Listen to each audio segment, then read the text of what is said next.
Okay, let's start. So last stream, I think it was almost a week ago now. We finished putting together the head, the body, the arms, and actually started a bit on the legs. And then I ended the stream there.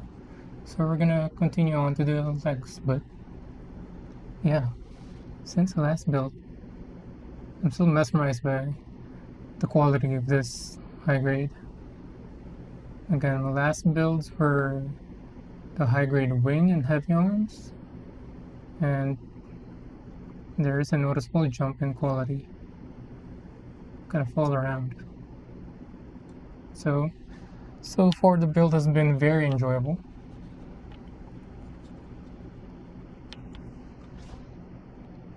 Alright, make sure we're all set up here. Okay. So I think I did the beginning of step 7. Let me zoom in a bit more. I think we were on 1.5x on zoom. Is that better? I think so. Okay. Let me double check if we miss any nubs. I think we're good. Alright, C2 and then stickers. This again. The OR stickers. You want the plain or you want the permit score effect? Again, I don't know anybody who would choose the plain over the permit score effect.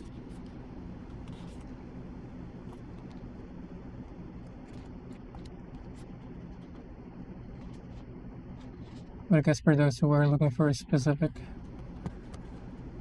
mode of their kit for a specific shot, other than that, why would you choose a plain over the permit score? Okay. C2, 23.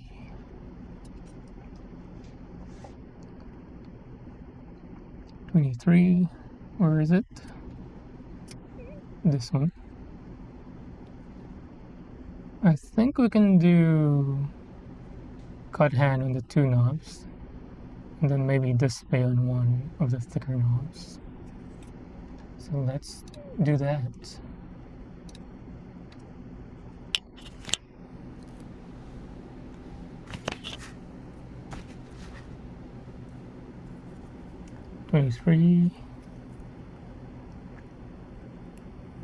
Let's start with the sides, although it might cause the other knobs to twist.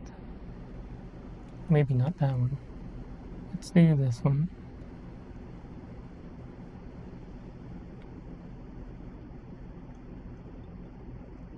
Butter. And this. Make sure we're flushed. Ooh, it twisted. Hopefully it didn't cause any stress mark on that last knob. Time for some display action.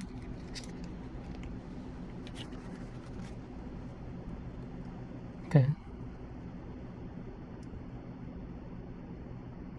This is too close though.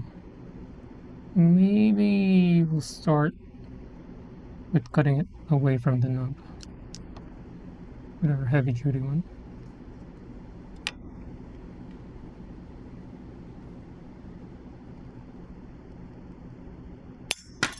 Ooh, that flew off.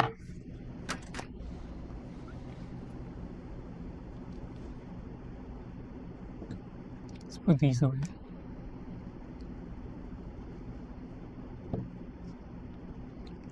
Display. Is it good to go with display now? Or cut some more of it?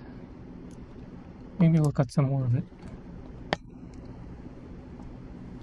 And then the cup.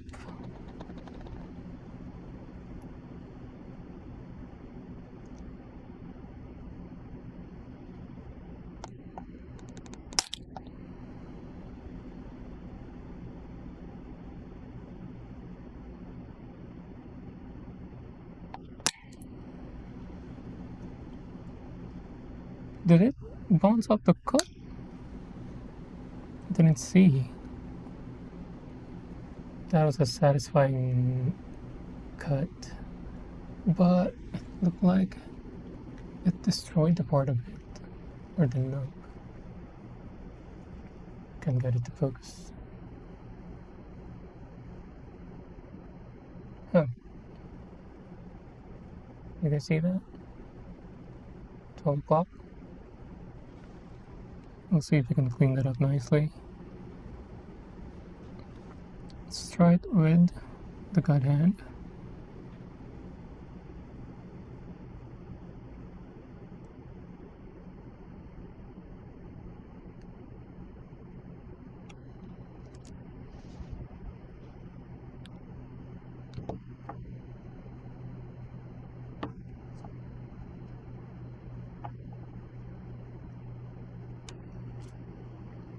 I think that worked out. Maybe some exacto action, but I think other than that, I think it's good.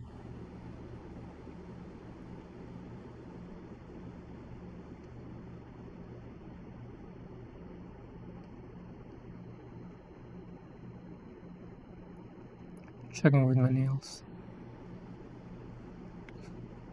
Yeah, I'm not catching any nubs. Alright. Saved it. See if I can get it to focus.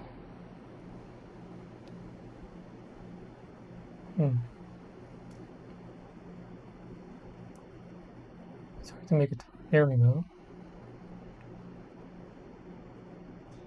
Nice. Saved it.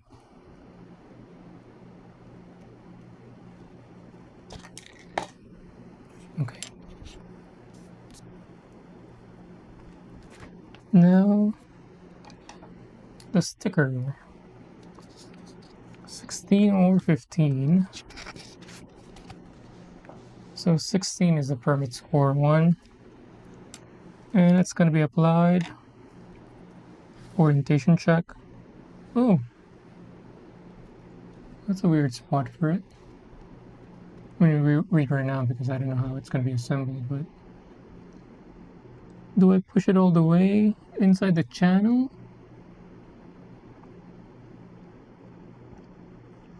I'm not sure, but if the surface is wider than the sticker, I think I'm going to have the sticker aligned with this on my left side. Let's do that.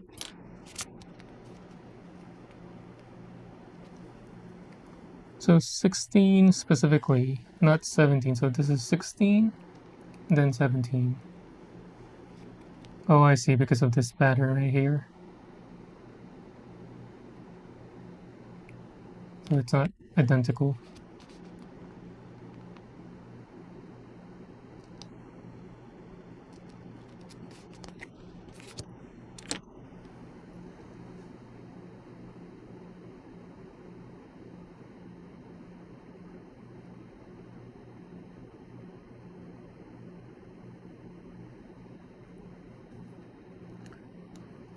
They don't make this easy, huh?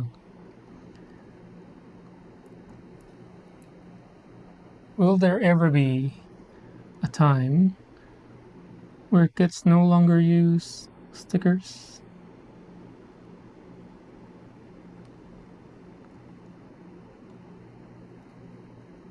I'm gonna feel like this is one of the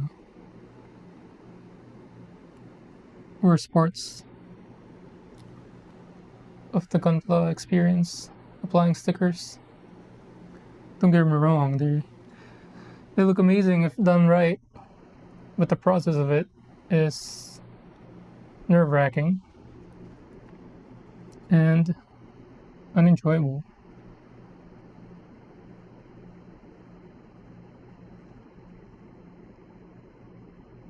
That's not true. There is some enjoyment if you do it correctly, but it's never easy. See, I'm like, I want to move it to the right, but I feel like the sticker is already settled, but maybe not too bad. Let's use this silicone piece, which is the cover for this tweezer. It's what I use to push in stickers.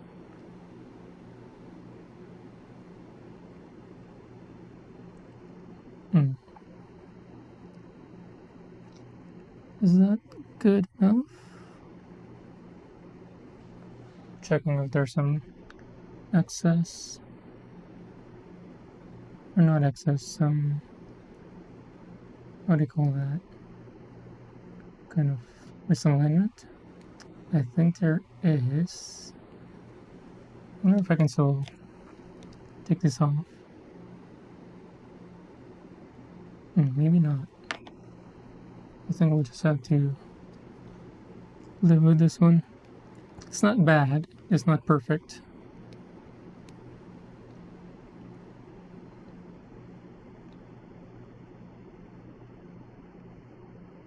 It's something that only I would know.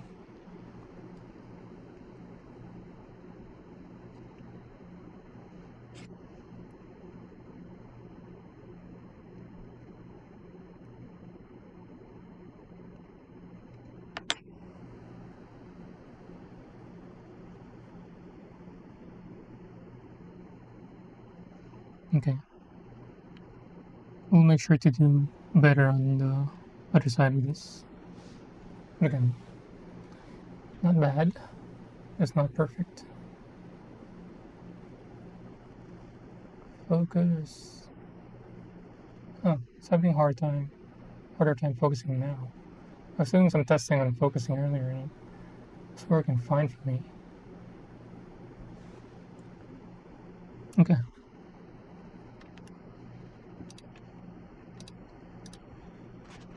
Ooh, I get to turn the page. It's been a while. See? So it's step 1. This will be the first page turn of this book. Make sure I'm going to be looking at the right step.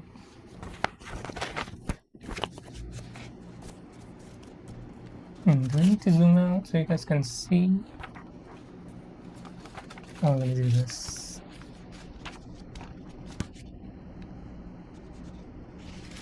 Can I get rid of this hump so it doesn't look awful for you guys? I don't think I can. Yeah. We'll just have to live with this hump. But at least you get to see the clear shot of it. So we're going to be on this one. So this was 23, I believe.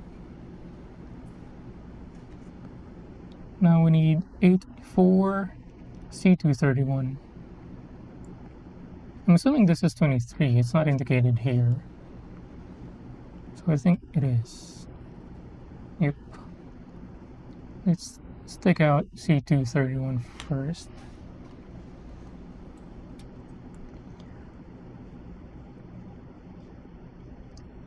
Oh, I just saw the comment. Dude, so I remember we were hanging out with Doc Stream, Feel Good TV. Yo, what's up, Tins? I'm here from Doc. Yeah, exactly. The other night. It's going well. I had a nice Saturday yesterday. Hope you had a good one as well. Now I'm having a nice Sunday afternoon, doing exactly what I want to do. Gunpla. But yeah, so far so good. Hope you're having a good one too. Alright, C231. Wait, I'm looking at C1. Where's C2? Oh, I think I placed it on my right side.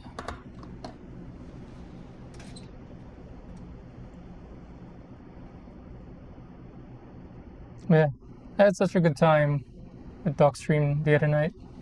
That was fun. I'm new to streaming. This is only my 3rd stream. And I'm also new to Twitch. I'm not familiar with the bits, the all the mechanics of it, all the custom comments and stuff, and he had so many funny. I think he redeemed them by bits or points or something. But yeah, my favorite was the one where it was like the incorrect dub, like Ghost Stories level dub of like a Gunpla Japanese series scene. That was funny. Alright, C231. This chunky one. So I think we can do cut hand on 2 and then display on the last, just like the other one. Let's do that. Earlier it twisted when I did on this side, but when I did this first and then this, I accidentally twisted the part. Just around the knot, not the part itself. So maybe we'll do this one first, and then this, and then last one, the thickest one.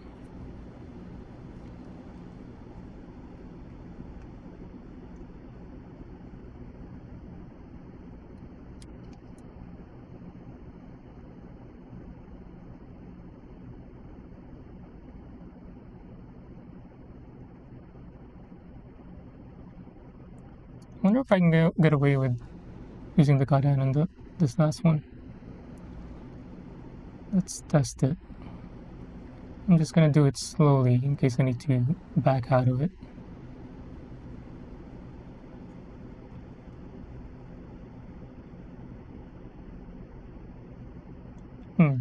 Yeah, we need to back out. Doesn't feel good. Let's try with the display.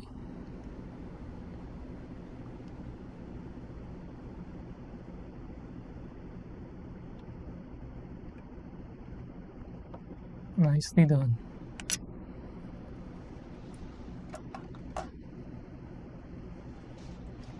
Yeah, man, it can be a lot of, just take your time. The stream has a lot of going on at times. Yeah, he has a very active chat. But yeah, I enjoyed his stream a lot. Hopefully I can catch the next one. More of a chill vibe from a personal stream, so don't feel obligated to do anything you're not naturally inclined to do. Yeah. Actually, I started. I'm very introverted. I'm actually still surprised that I'm streaming, but for me, coming in, my mindset was I enjoy doing this hobby and I want to kind of document it. And I feel like streaming, I'm also mostly streaming to YouTube. Oh, thanks, JB, for the follow. JBD Clay. Which one's your name? Is it JB? Is it Clay? Oh, I got 10 total. Nice. Yeah, so I was saying, I enjoy doing this hobby and I wanted to kind of document it. So instead of just documenting it, I realized might as well just stream it, Yeah, so my mindset was, or is, just do it as if I'm not really thinking about, how do you say this? Not really thinking about I'm streaming it, more like I'm doing it and then just hang out. And if people like to hang out with me while I do it, great. And then I think Doc mentioned it the other night. It's like one of his advice was, if you don't feel like streaming, don't stream. So I think I'm already there. And I feel the same. It's like I'm more of a chill person, chill vibe. Although occasionally I like the crazy ones as well. Yeah. Clay, alright, I'll remember that. Again, thanks for the follow, Clay. Hope you're having a nice Sunday. First goal, yeah. Again, I'm not familiar with any of the Twitch mechanics still. Like, even before my first stream, I had to watch like tens and tens of videos just to get it set up. Even the process of it, it's like, what are these words? There's so many words I had to Google.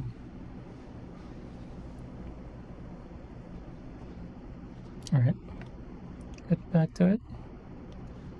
So we did,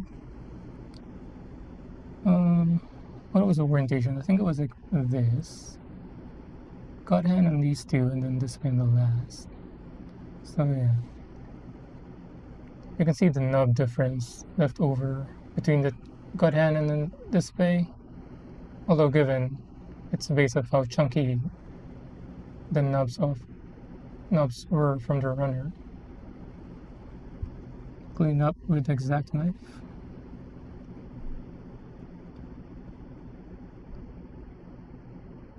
Using the X-Acto is one of my favorite parts of the gunplay experience. Very satisfying.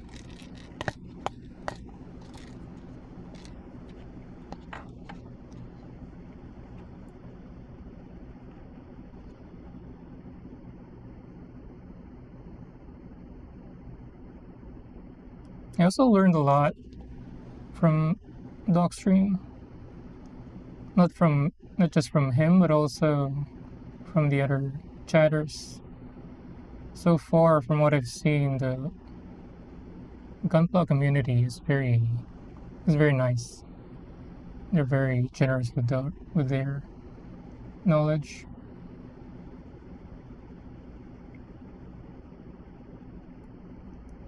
I grew up playing Dota, so when I started using Twitch, I started with watching Dota. And the community there, even though they can be fun, they do a lot of backseating and kind of blaming, sometimes hating. Nothing too personal, just I guess that's the vibe of the Dota community, which is the same as when you're playing it with a lot of teammates, kind of always looking to blame people.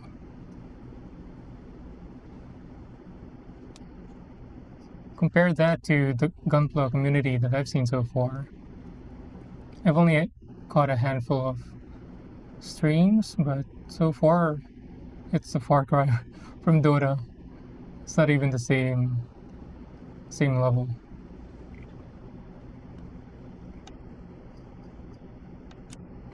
The Dota community in streaming is more like sports vibe when you're watching sports in an arena, and everybody's kind of berating the opposing team. That's like the Dota kind of community. Not always, not a lot, but a good portion of it. There's always a good portion of it that's like that. Whereas with Gunpla, it's more like, yeah, you're just hanging out with friends. I think I need to be more aggressive with this X-Acto knife in this section.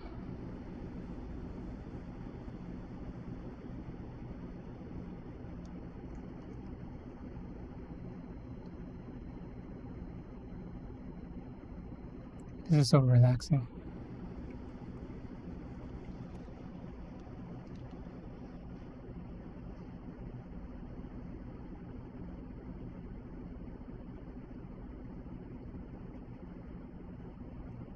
Here we go. Just checking with my nails. Alright, I think we're good with that one.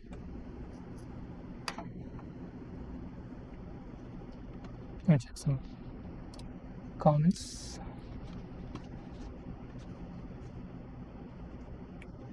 Cool though, man. Let's see. Yep. And I think back to what I mentioned before, Doc's advice, if you don't feel like streaming, don't, because I think you carry that vibe with you when you stream. So if you follow that, if you're in a good mood to stream and good mood to do Gunpla, and I think a lot of good things will happen from the beginning with that mindset. Thanks for hanging out. Do you stream as well? If you do, let me know so I can catch your streams. Watch out for you. I'm always curious to see other people's kind of builds and collections, and also their kind of process and technique. Again, I'm very new to the hobby. This is only my third build. This build is actually for my wife. My first two builds were high grade wing 0 and high grade heavy arms, which both went to my nephew. He's using them as an action figure, basically.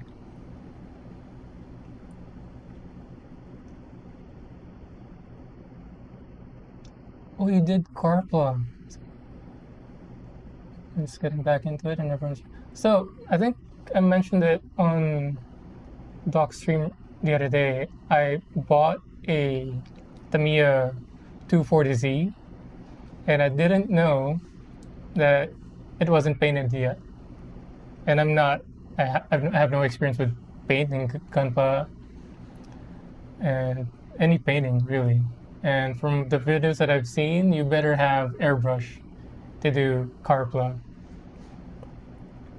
And that I don't have, and it's very daunting to me. So I think it's gonna take a while before I get to doing that Tamiya 240Z model. I need to gain more experience first with Gunpla, and then get to customizing it, and eventually get to painting, and then hopefully eventually I'll get to doing the 240Z properly. Gaming. What kind of games do you play? I'd love to check it out.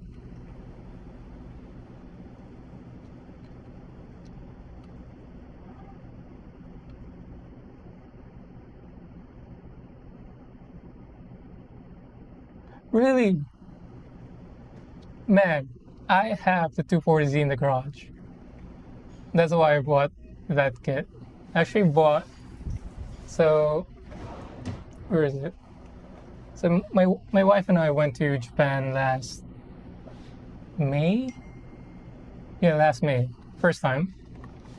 And we went to Don Quixote, and I got this. And then eventually we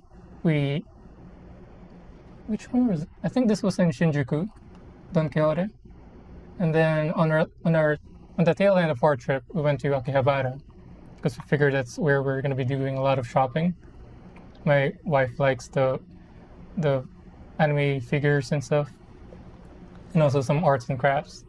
And I was planning on buying RG Epion and the RG Wing TV.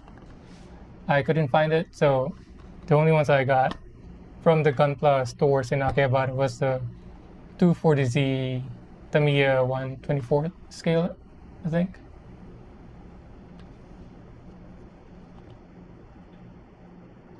On stream, like to play nostalgia stuff like Star Bounty Hunter. Nice, yeah. I just set up the Legends of Dragoon classic RPG in PS1. I had to buy the original CD from a GameStop 20 miles out so I can rip the data. And anyway, it's on my Steam with Severed Chains as like the mod thing, so it's legally the legal way of playing it on PC. So I have that set up. I'm not sure yet if I'm gonna play it on stream because it's such a long game, but we'll see. So I have this in my garage right now. Same color. I don't have the fender side mirrors. It's just one side mirror on the driver's side. So it's like and it's also left-hand drive. I'm in California, but close enough. But yeah, same color. I have the 1972 240Z. But yeah, Fair Lady. I love that name.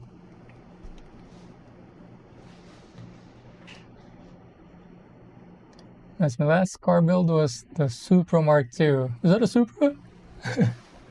Yeah, Supra's sick. I almost got a Supra. I was thinking of either the RX-7 or Supra, but didn't end up doing it. I just kept the 240Z. Wait, I want to do the Tamiya 240Z properly. So I want to gain more experience because from the couple of videos that I saw, it's so involved. It's intense.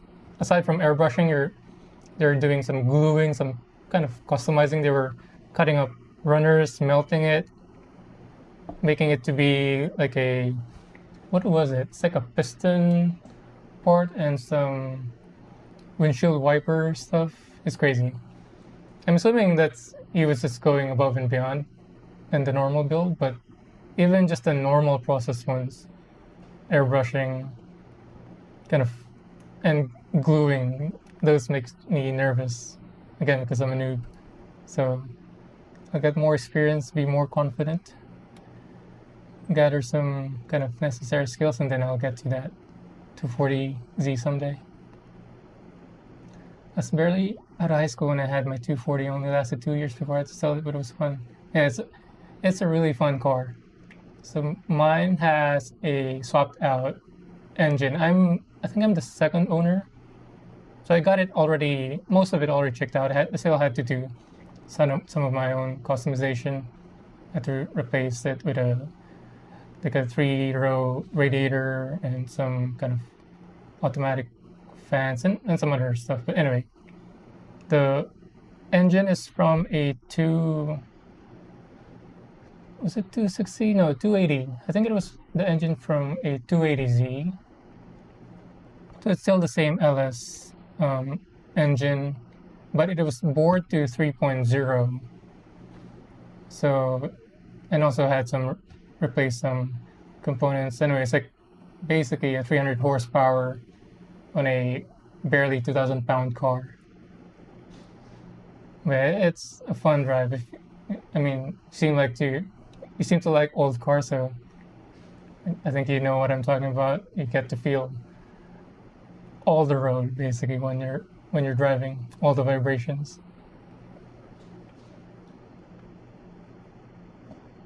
And mostly the reason why I got the car is the silhouette of it, especially from the rear kind of semi-side view,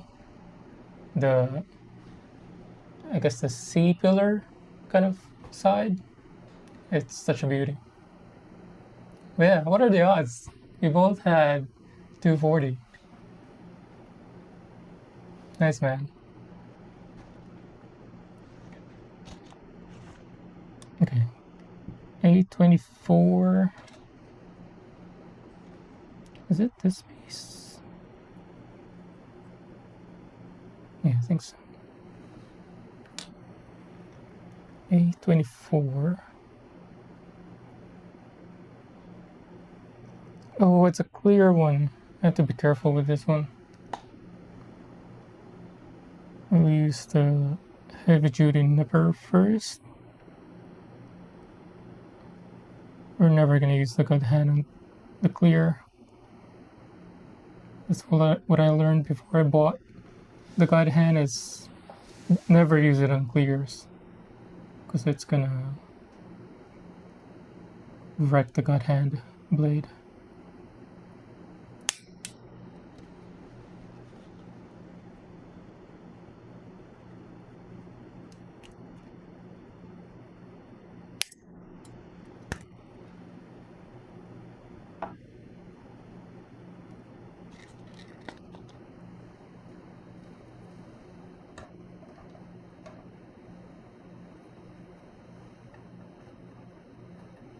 Alright, put this back. There.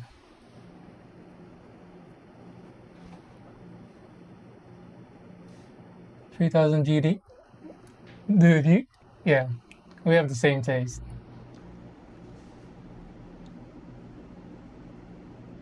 Yeah, I heard it's not a good ownership experience with the car. Surprising because it's, you know, from a, at the time, very good kind of car company, but yeah. As far as looks goes, especially the rear view of that car, iconic. It drives great when it runs. Exactly. That's what you get though for all those kind of classic cars.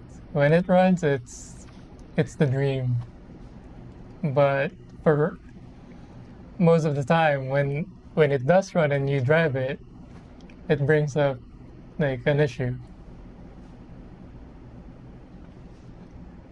67 GTO, yeah. Yeah, the hood on that one is really, really nice. Yep. Again, at that time, Mitsubishi is, you know, is good. My first car is a Lancer Rally Art. It still runs. I gave it to my dad, but the engine of that is built like a tank. But yeah, from what I heard, the 3000 GT isn't, for some reason, I guess it has a lot of issues.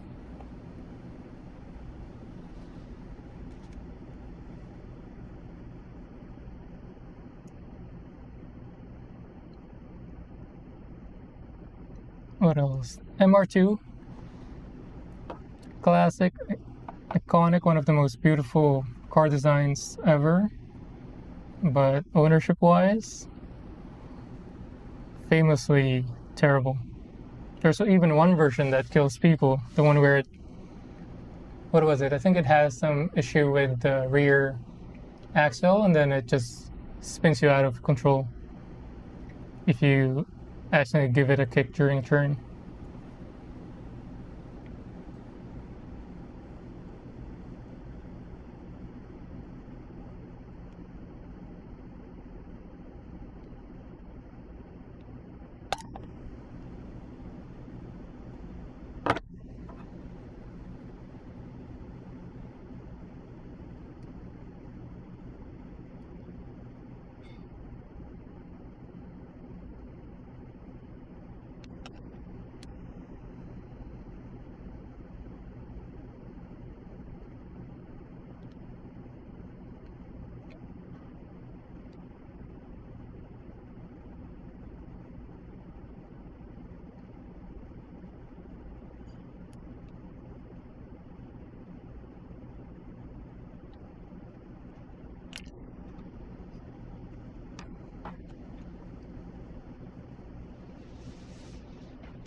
Yeah, and then now fast forward, when did it start going downhill for Mitsubishi?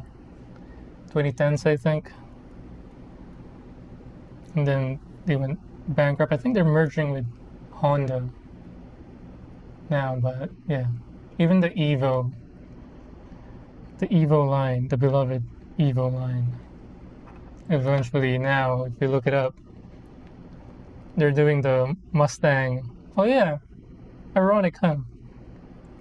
The Evo, the road racer icon, and then here in America, the Mustang eventually became an SUV. Very unfortunate. I don't know why they even wanted to stick with the name. They could just rename name their SUV something else instead of kind of ruining the name. Like it doesn't make sense. It's, you know, they're sedans or coupes, and then eventually looking down the line in their kind of history, suddenly it became an SUV.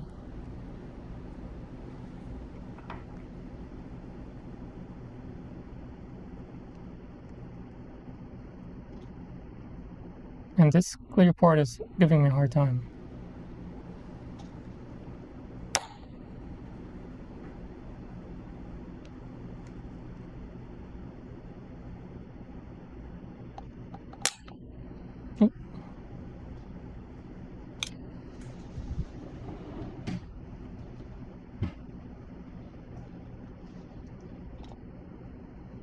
Isn't it amazing to see how many cars actually use Honda parts though? Blew my mind when I became a tech. Yeah, so especially for the classic cars, older cars, if you need a part, you can just go to the junkyard and look for Hondas. Honda truck, you can use the same kind of windshield motor for my Datsun 240Z. What else was it? A lot of radiator parts, I think you can use on any car brand, any car line, whether it's also a sedan or a coupe or an SUV or a truck.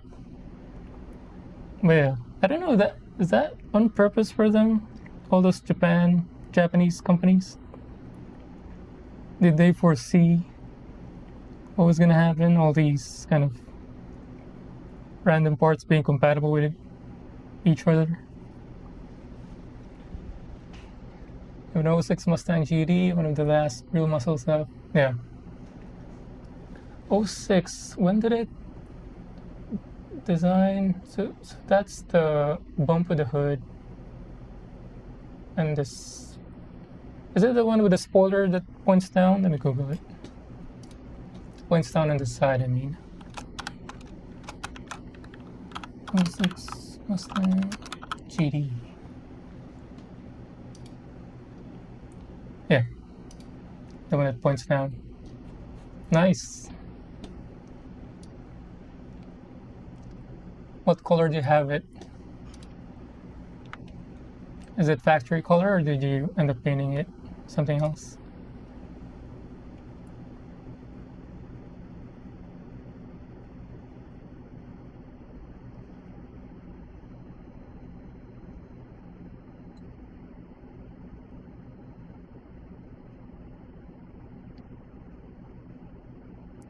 Ooh, even the display feels awkward with this clear nub.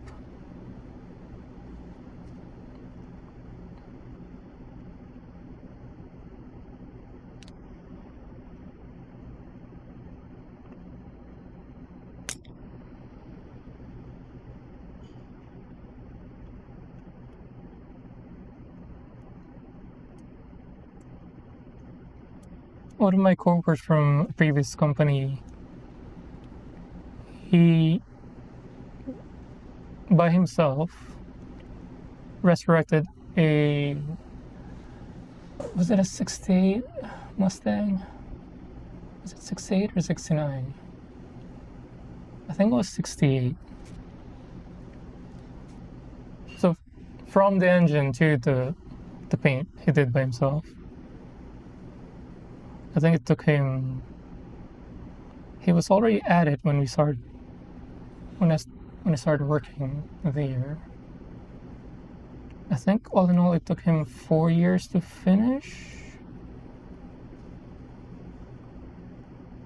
And then even before finishing it, he was kind of full of regret and suffering. And then I think only after 2 years after he finished it, he sold it. Which, since he did it himself, all the hours, all the hardships, I don't think he made even. But I'm sure at the beginning he was enjoying himself with the process. Even with my 240Z, I've been thinking of selling it. Because it's really more of a garage queen recently.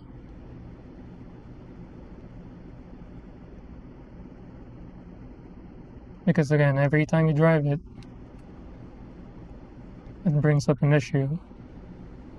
Although not too bad, but still some issue. I have to bring it to my mechanic, which is, since I moved, we are 50 miles apart, so it's not an easy trip to make. And imagine, driving a 1972 car 50 miles out, 3 different freeways. It's not exactly an appealing endeavor. Like, you don't know where you're gonna end up stalling or whatever else might happen.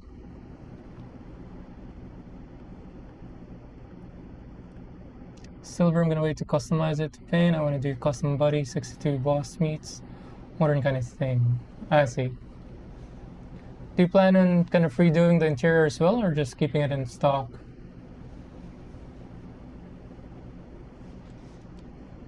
Yeah, that's exactly what you wanted to ask me. Yeah. One time, I think it was 1 year into my ownership of that, of the 240Z. This was 2016, I think. I was driving it to work. Like on the first 2 years, I was driving it to work once or twice a week, and my commute at that time was 20 miles one way. But it does go over, some freeway and over a bridge. One of my trips to work, it overheated. This was before I installed the 3-row radiator and the automatic. I forgot the term. It's not automatic fan. It's like a Penguin brand. It's like dynamically adjust the power of the fan depending on the temperature. So it's before I had that installed. The engine overheated, and I'm that, classic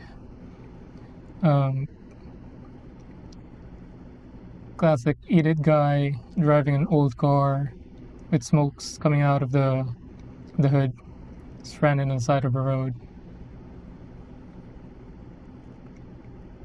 And then one other time, one of my coworkers, different guy from the Mustang guy, but the other coworker, he has the 370Z,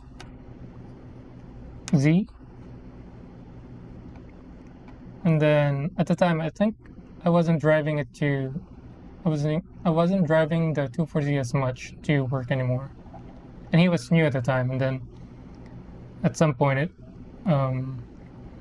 he found out that I had the 240Z and wanted to see it, so I brought it to work.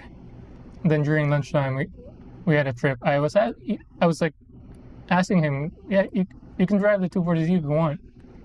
Like I was insisting, but he didn't want to.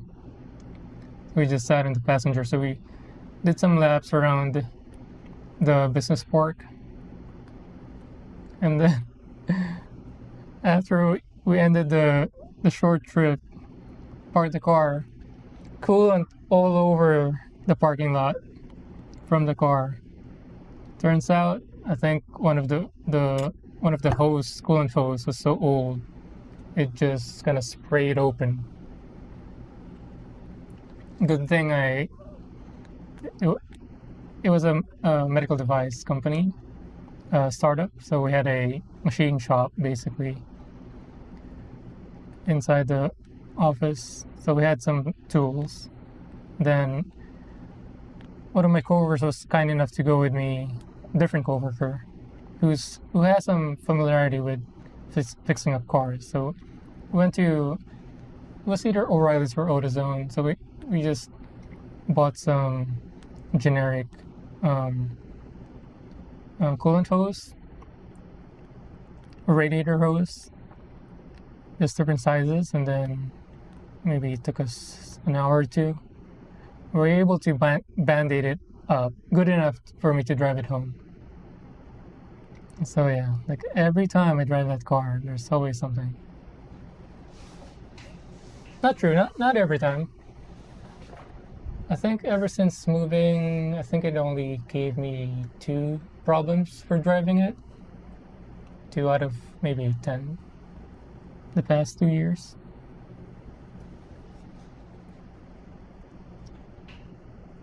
Coyote swap, it has a stock. Not familiar with the Coyote swap. Oh, it has sports manual package. I'm gonna do new trans 2. Yeah. Transmission is one of the best. Kind of refresher for an old car. Aside from having a good suspension, because it's something you interact with, especially for a manual car. So transmission, good tires. You already have an an insane engine. Transmission, suspension, steering, not as, I wouldn't say not as important, but not as impactful driving experience wise. But suspension, transmission, you interact with that every time. So those go a long way in terms of improving your driving experience. Alright, I think it's good enough. See if I can still catch some with the X-Acto. It's hard to see on the camera, but there's some kind of stress mark.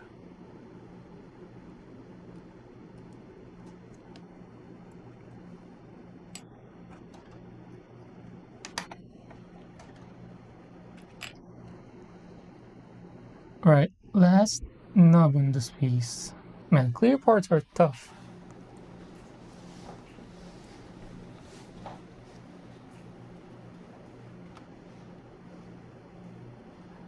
If you get home, then it wasn't that. Yeah, if you get home, it's not that bad. That's true.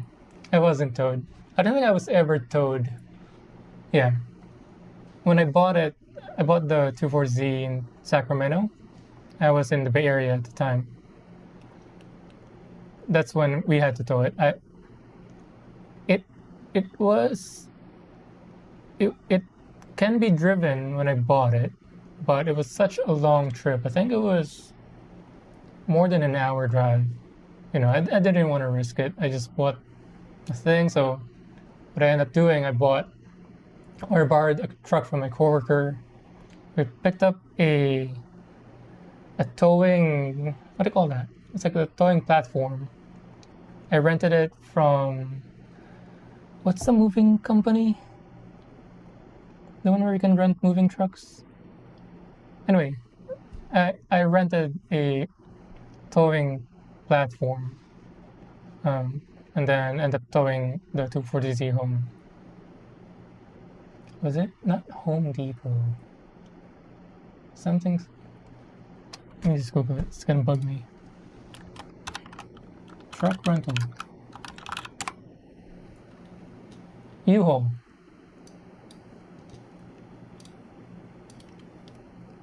So I picked up the platform from U-Haul Sacramento, which is not even a proper U-Haul building or establishment. It was like this kind of like a all wood, old school store, like a single floor store, and they just had a whole kind of parking lot of towing stuff. But good thing that you can return it to wherever you're going, whichever the closest U-Haul is. You just have to pay an extra fee for returning the equipment somewhere else. So I did that, and it was my first time ever driving anything with a joint when you're towing. So no experience at all. So I had to get used to doing U-turns, doing a normal turn with the towing, with the joint thing, you know? And then not the worst part, I guess I did better than I expected, is backing up the towing thing in there, because they have to return it on a designated parking space. And, backing up with the joint, I don't know if you've experienced it before. It's not easy, but I was able to manage. Good thing it was like almost midnight. There was nobody else in the parking lot that I had to worry about. So I had the time, but it went better than expected.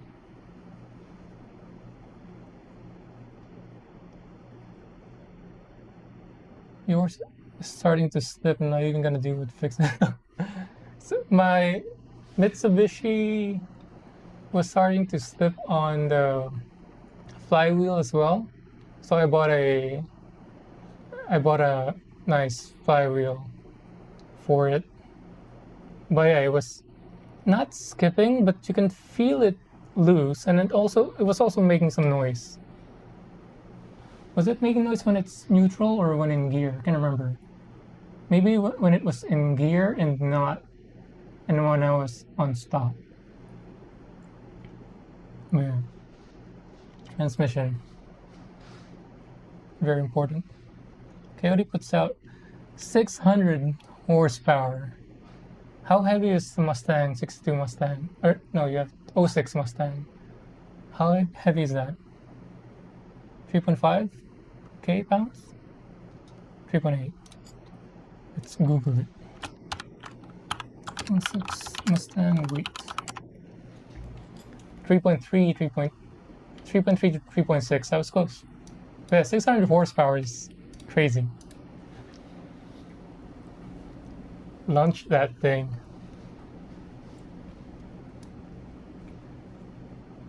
I've never driven a Mustang, but does it has a high engagement or low? Does it bite early on the pedal? Because Japanese cars bite early.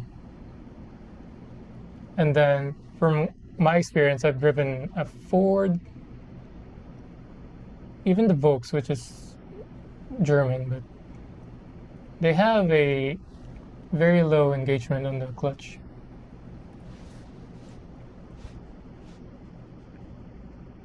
.600 horsepower. Like my little horse and rocket, basically. Yeah. 600 is crazy.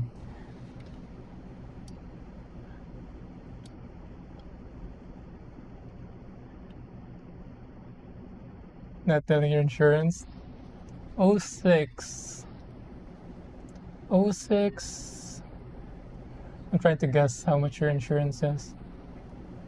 It doesn't. How old is it now? 4?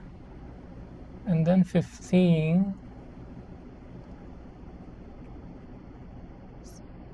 It cannot count as a classic car yet. So you're not gonna have to pay the premium classic car. Even my 240Z, I don't have it insured as a classic car because it's so expensive. I have it as the very minimum insurance because I'm not gonna be driving it like crazy.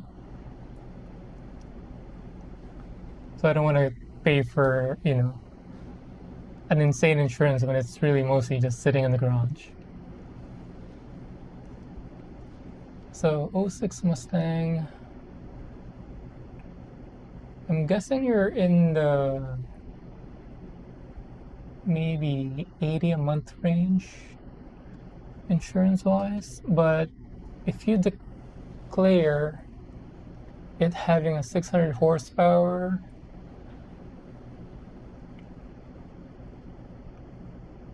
I don't think it would be that bad, but if you're gonna be using it as a daily,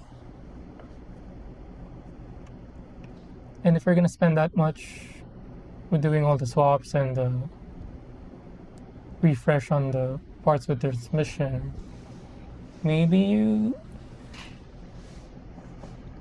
you'd want to have it, but I guess it's up to you. I'm just thinking if it was me, depending on how you drive, I guess.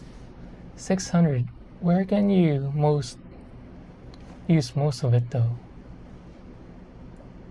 You can track it. I don't have experience with track, but I heard it's expensive. In the streets, Midnight Bridge, that's where I used to drive like nobody's watching. Midnight over a bridge. Oh, yeah. It's gonna be a crazy car. 600 horsepower.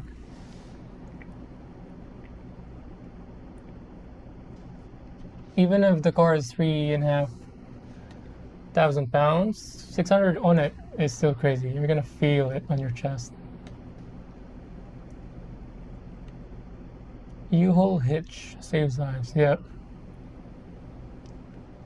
Even when I had to move, or when we moved here, I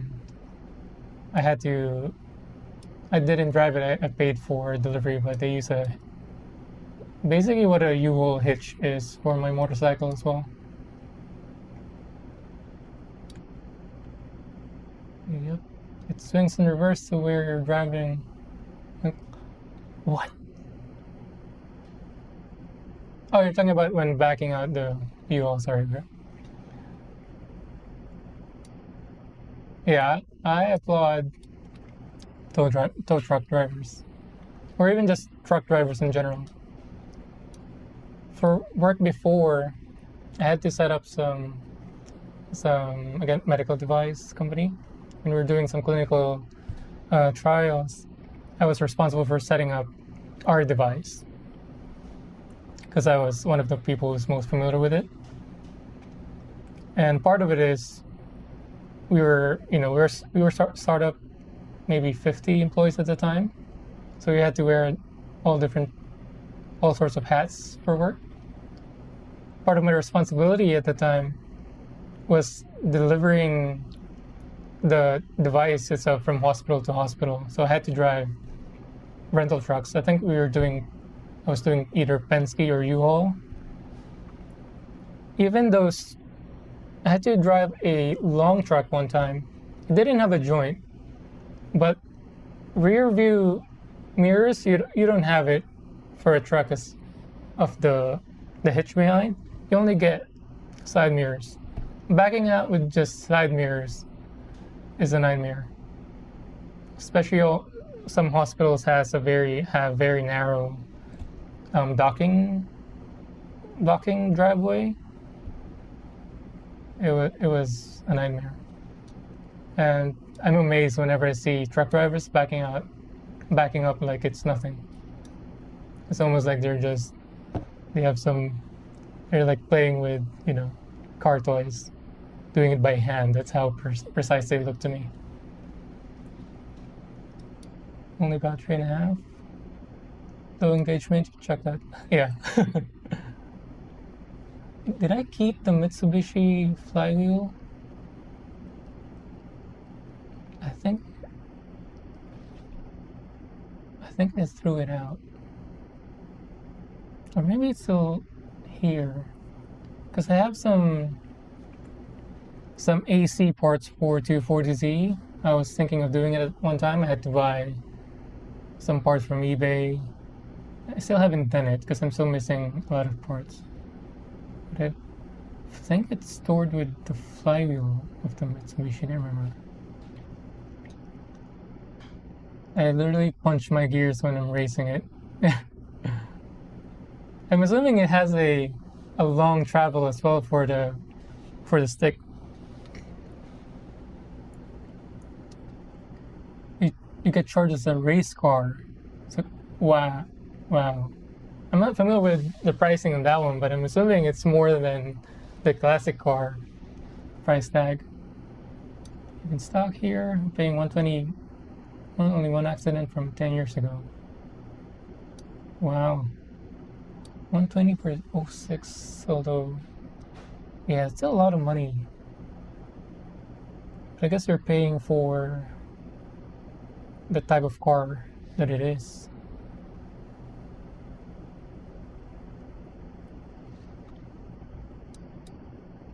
But yeah, good luck and drive safe once you get that all done, but I'm sure it's going to be one heck of a driving experience.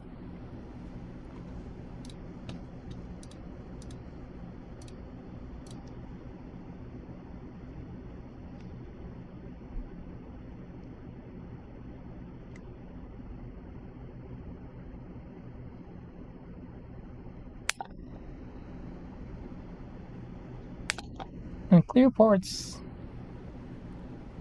are tough.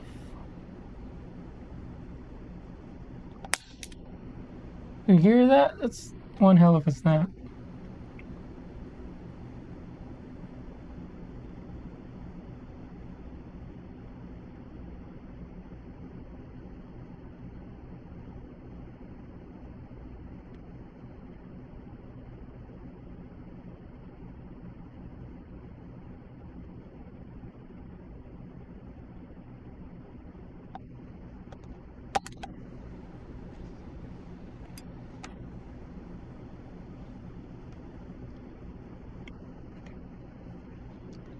And then thankfully for work at the time, eventually the company grew bigger.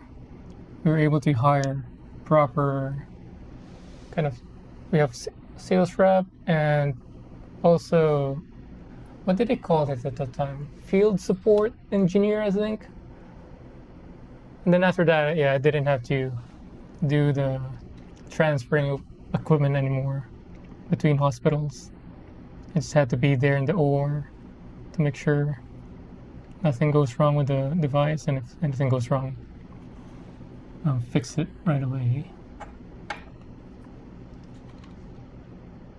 But yeah, driving trucks, impressive skills. I guess that's why they have their own special license, not just a regular license.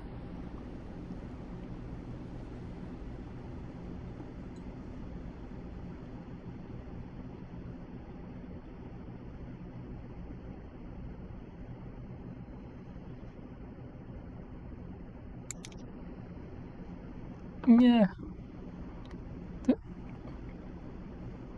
What's one ugly stress mark?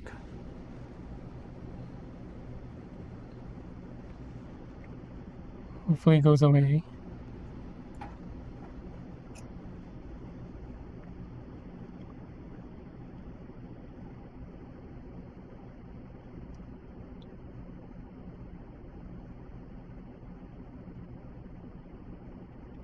Paying for other drives in my area, my car and other drivers who ride the Mustang. Yeah, just the history of it. I guess, yeah, Mustang is probably the most famous kind of wipeouts in like internet history. There's so many videos of it when they launch it. Not to you, Siri. They launch it either on a straight or after a turn, and then they wipe out, crash into a tree, a wall, or some cases, people watching the drag race. That's true, I guess you're paying for that. History tax.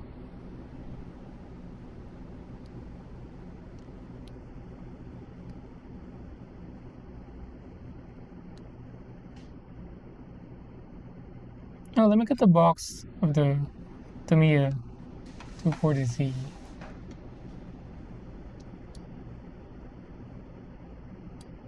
Clear parts have some bite. Yeah, I like this. I like the bites, the snaps, especially when building. I find the sound and the feel satisfying. But clear parts, they're not the satisfying type. They're the scary type.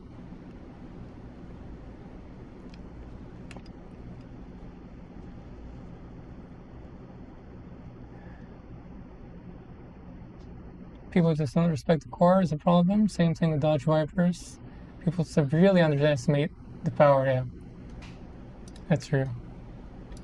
Yeah, if you treat your car with respect it demands and deserves, you're not gonna have a problem. But there's unfortunately too many people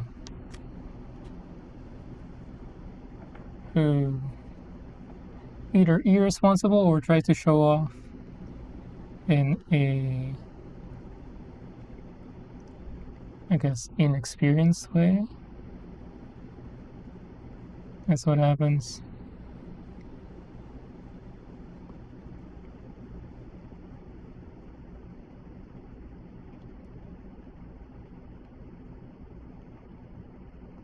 I remember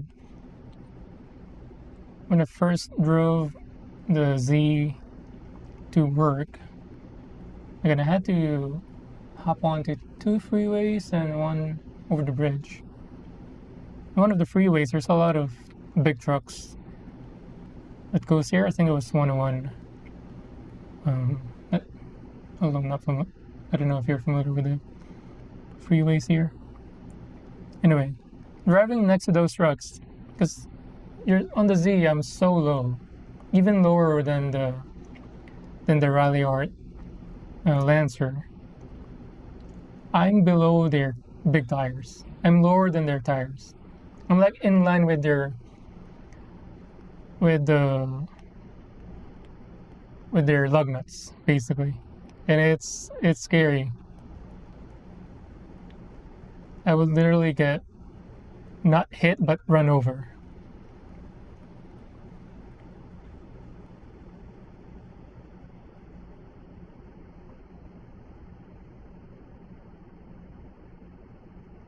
One time, I spun out of control on my Lancer. It just started raining, and I think I was going. I was on a ramp. I forgot if I was joining the freeway or getting out of it. Anyway, it was just started raining, and at the time I was rewatching Initial D. I was trying to do the gutter technique foolishly. So I was trying to do that.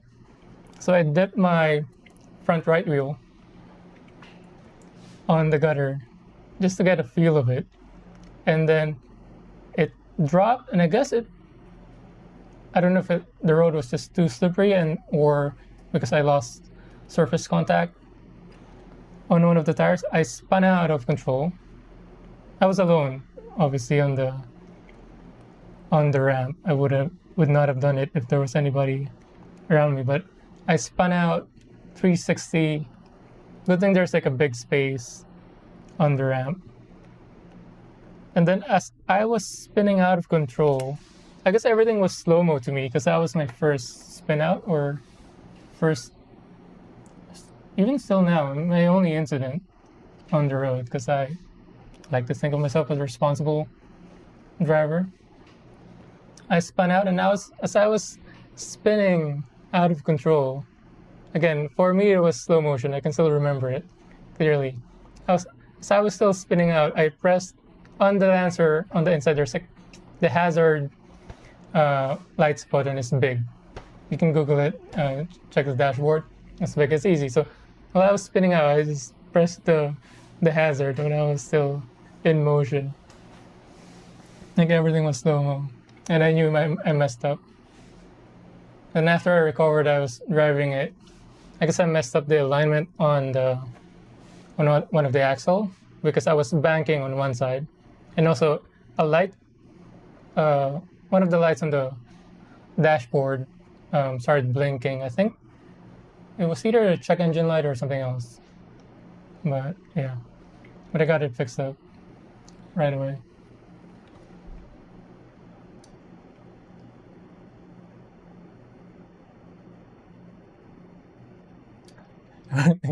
You're gonna be like the Cage from Gundam 60. That's my car. Yeah. I mean, you start with a name, right? You name your car.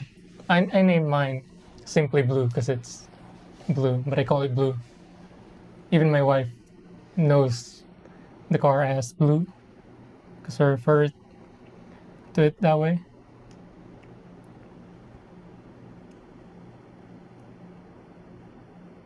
Yeah, if you own a classic car or that a muscle car or that level of a car, it's not for transportation. It's not even just an accessory. It's how would I call it? It's closer to a toy, a special, expensive toy, rather than just a car. And when I was a kid, I think most kids, they name their toys, they treat them well. I guess this is the adult version of those level of toys.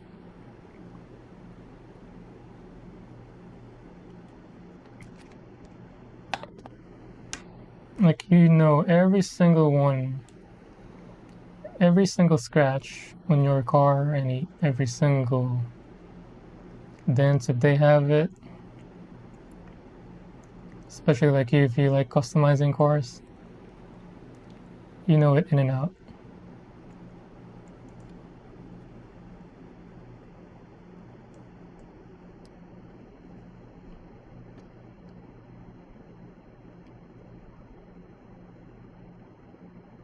I'm a little versed in those rows. Are you referring to 101? Side separation. Yeah, we're all responsible. Exactly.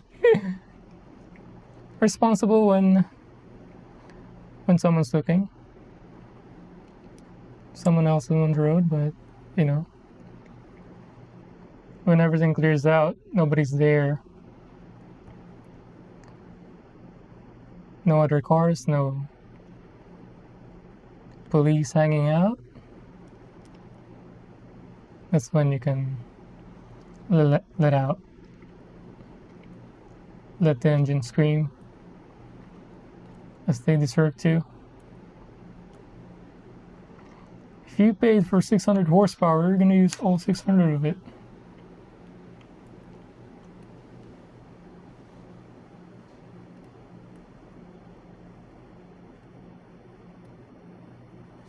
Having a hard time with clearing this up. Let's see. Does it show up later? So it's this one. It's on the hip. I'm looking at the anime reference image here. Where does it show up though?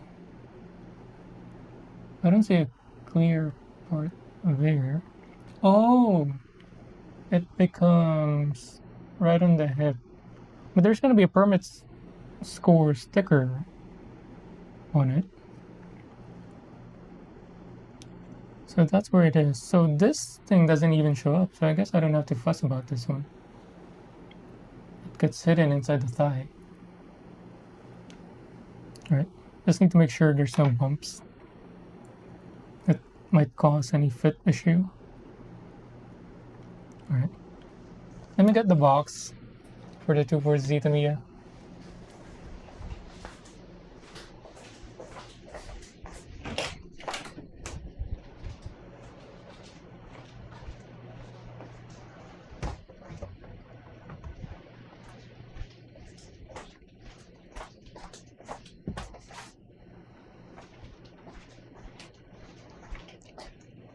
Oh, I still might have my mic on me.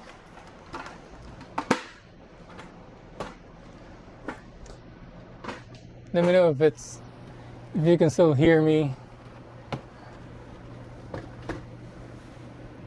I wonder if the receiver, I'm using a DJI mic mini as a mic when I'm doing builds.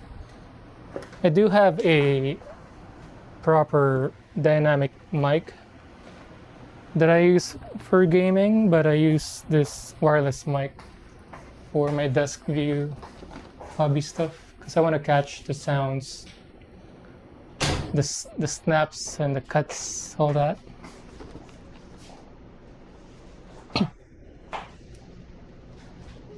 Yeah, I can hear you, so it sounds good. Really impressive receiver then. So from what I know, this type of receivers, you need to have a clear shot without obstacle for the mic. So this is going to be my next build.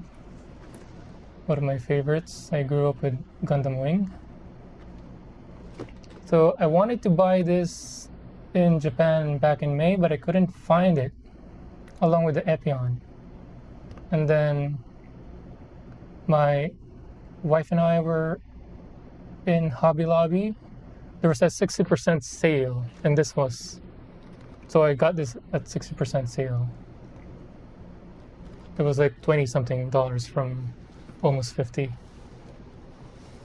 So I still want to buy the Epion, but my wife and I are going back to Japan in February. So hopefully I can find the Epion. So I plan on buying the Epion, I'm buying a bunch of real grades. So Epion, Tolgis, and the new Wing Zero TV that just came out or will come out. So basically I have the Epions and Tolgis. I guess it's Hero and what's his name? Zex? Was it? From the anime? Yeah, those who piloted those Gundams. the wings and the Epion / Tallgeese. Oh, you have that in your backlog too? Nice.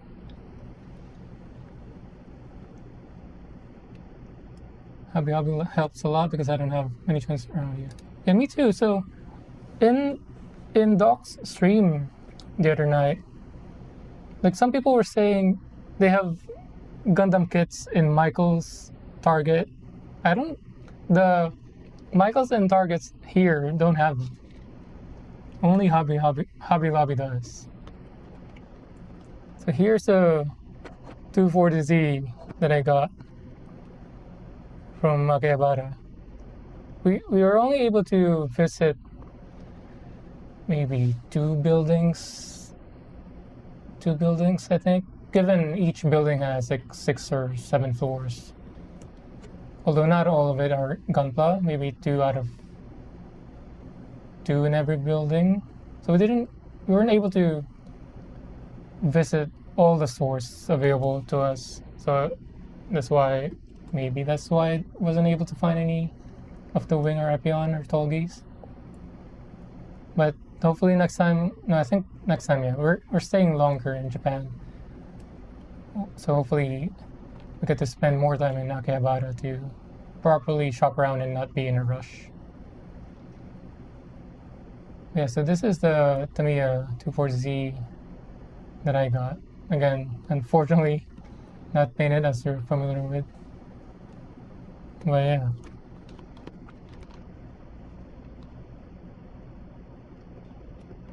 So interestingly, I don't think I saw this version on the store. The left-hand drive, which is the American version. Again, at that time, I thought these were already painted. That's why I got this. Even though it's right-hand, it doesn't match the card that I have because mine is left-hand drive. I think if only I knew, I would have maybe considered this because it would have matched my car better. Again, same. So 1972, you don't have to have 2 side mirrors at that time. So the minimum requirement is your driver's side, 1 side mirror, which what I have on my Z. So again, I didn't know it wasn't painted. I might have considered getting this because it would have matched my car better. But I think I don't have a rear spoiler. But I think I do have this, I forgot the term for this. I think this matches mine better than, wait, are they the same? Maybe they're the same. Oh yeah, I think they're the same. But yeah, I might have considered this right-hand version. Although I do prefer the look of this with the fender mirrors. I think that's a classic ones. Interestingly, they both have the banana rims for some reason. Because in America, they don't sell it in America. You can only get this from Japan, the proper ones. I almost bought a set for, I think it was going to be $1,800 or $2,000 at the time. Because the one I have from the previous owner is it's not the stock, it's for drag racing. I forgot the name of it. So it doesn't have the classic Japanese look, but it has a drag racing rims, which looks good to me. But I was considering getting the banana sets.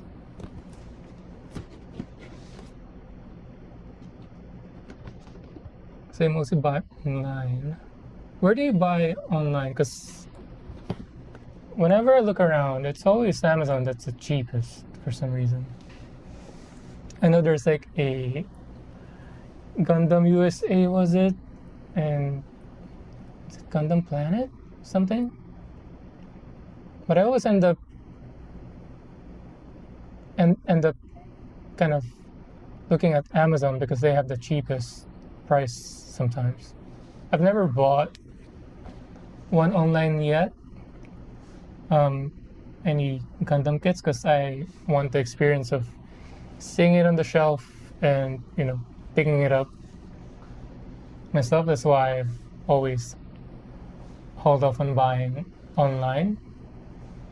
But like in the case of Toggies, I never see it in stores, and if I still can't see it in Japan, I think I'm just gonna have to buy it online.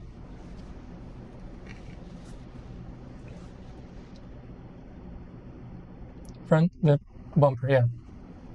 I also considered doing what was the term? Whale tail, I think, for my Z. And then I had a car shop lined up to paint it. But I think one of my friends stopped me from doing it. Can't remember why. Why did he stop me? Was it because he preferred the other look? But somehow he convinced me, so I didn't go through with the wheel tail. I love classic wheels, yeah. I think modern wheels on a classic car doesn't match for me. At least from those that I've seen.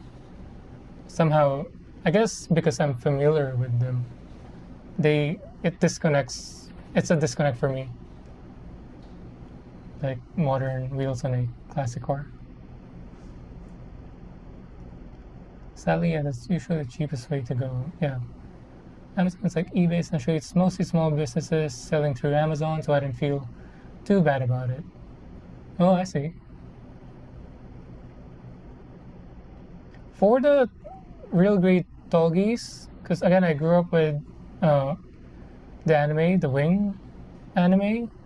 I want the Toggies TV version, but when I was looking it up, it's like a P Bandai thing. I'm not even familiar with P Bandai, but from what I understand, it's like a limited run. And so if there's any of those versions being sold, it's like a double or triple the price. They're basically a scalper type of thing. Because I want the TV version of the Toggies, and the ones you can buy has the yellow color accents instead of the black. So my goal, or in my mind, is I'm not gonna buy the P Bandai. I'm gonna buy the yellow version and then customize it in paint. And I'm thinking that's gonna be my first step into customizing a Gunpla kit and doing painting. And then hopefully that would lead to me finally getting to building the 240Z and painting it.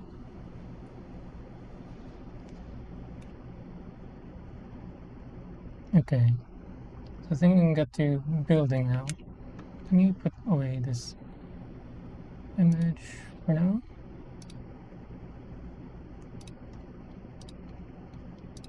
Alright, let's do this one. So C23, C31. Where do I have reverse? Sandwiched. So this first.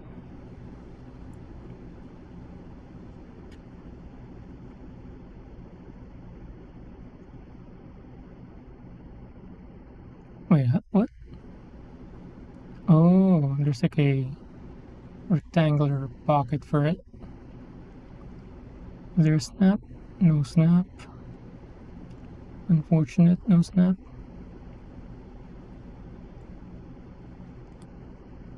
And then this.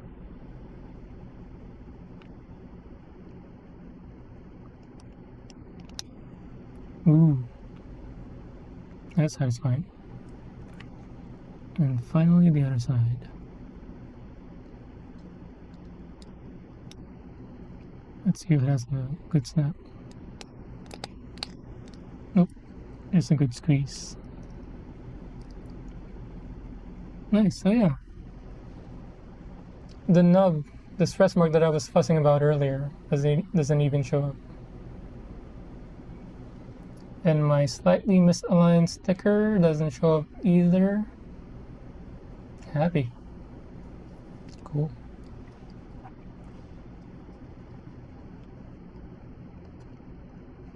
Next up, E2. Where's my E? E is yellow? E is yellow. Number 2. 2. So I guess either of these are just identical.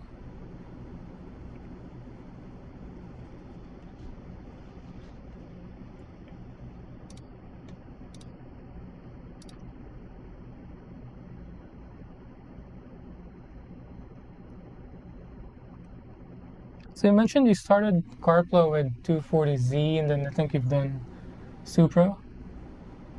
Was it Mark II?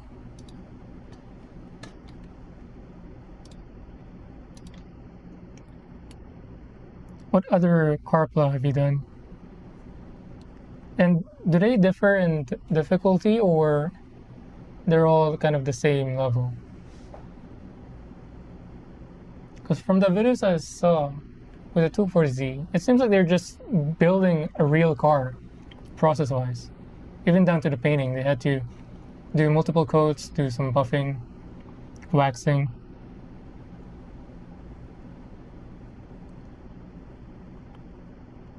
But if they're built like an actual car,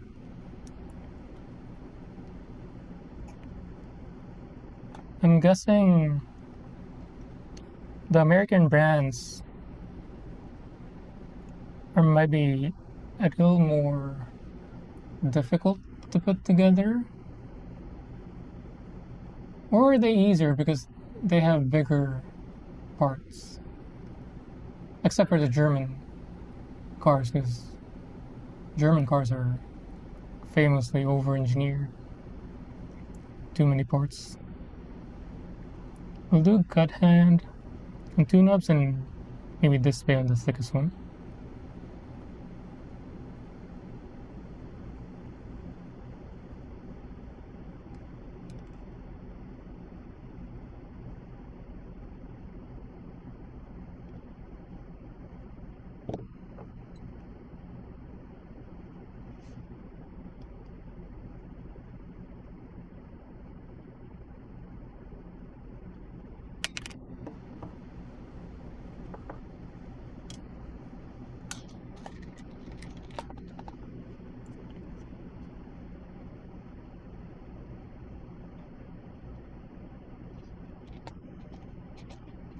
Oh, that was some time ago.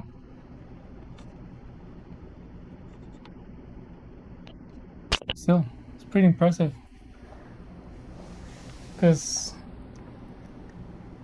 the videos that I've seen, they're so intimidating to do those car plus.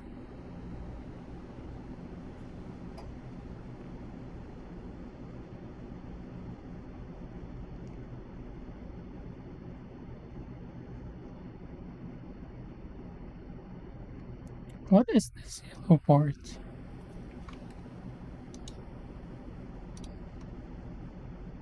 Oh, on the kneecap, I think, right?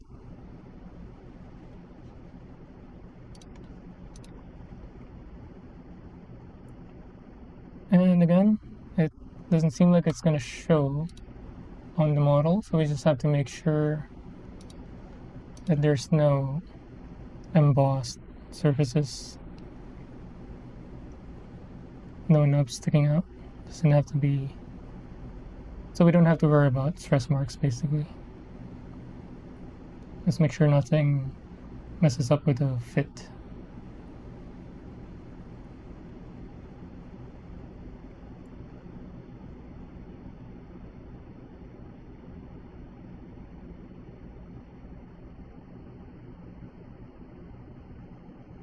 Barrel snap, it's nothing to clean up. Let's see if we oh. Oh, is it somebody on my previous stream, somebody suggested the Aoshima kits, their snap build kits, I think he mentioned. He or she. But I was looking into it, but I think they were smaller than 124, I believe, scale-wise. And again, I already have this. Oh, let me take this out. These were cheap. This is like the Hot Wheels of Japan.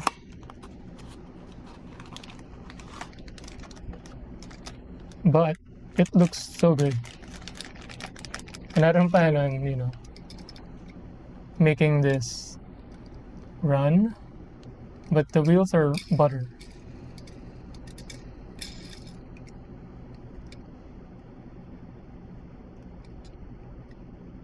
Yeah, I think it's only the hood opens up, not the doors.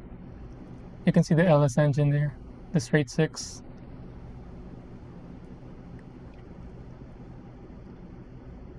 Like on the real one, as you know, these flaps on the sides open up as well. Like you can access the battery on this side. And I think some liquid canisters, or not canister. What do they call them? Anyway, the liquid stuff. Yeah, it looks so good. Something so small.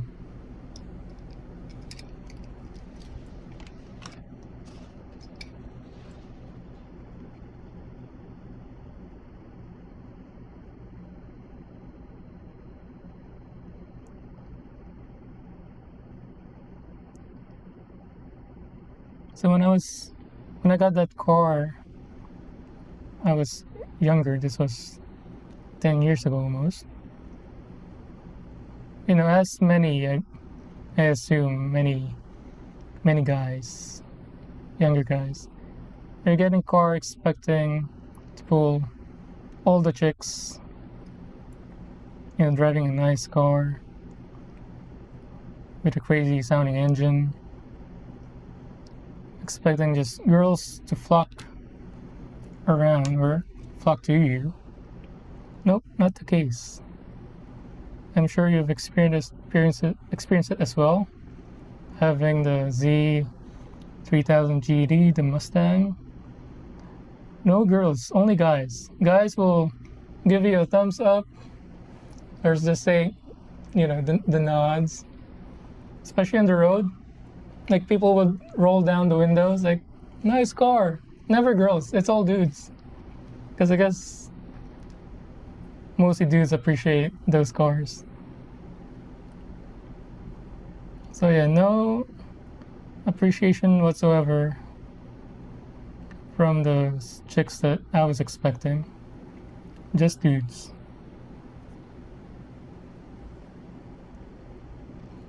Didn't we all think that? Yep. Yeah. Gas stations, the guys coming over. Like, nice car. What car is it?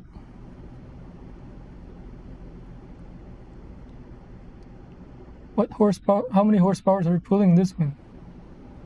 Those stuff.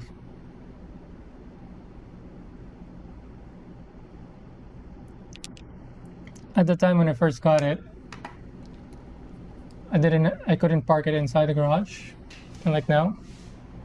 So it was just parked on the driveway. Well, not driveway, on the outside the parking garage, still part of the house. Like people would leave notes asking if I'm selling it.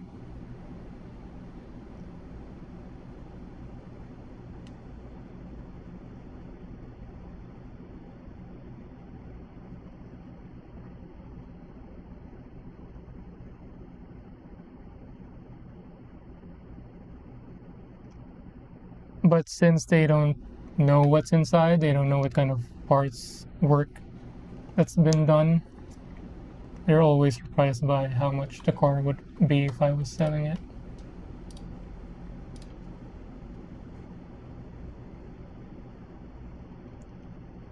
I think most of them are saying, oh, it's an old car. Looks so cool.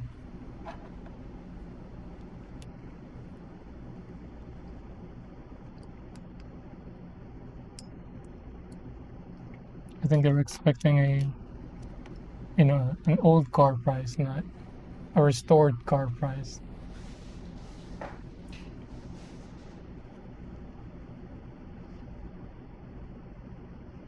Okay, E2. Oh, we can put this on now.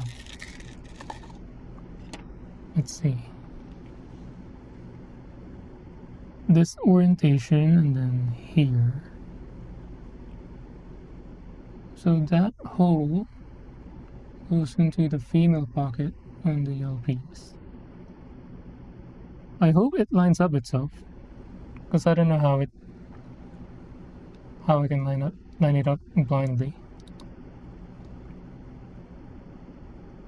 Nice. Easy.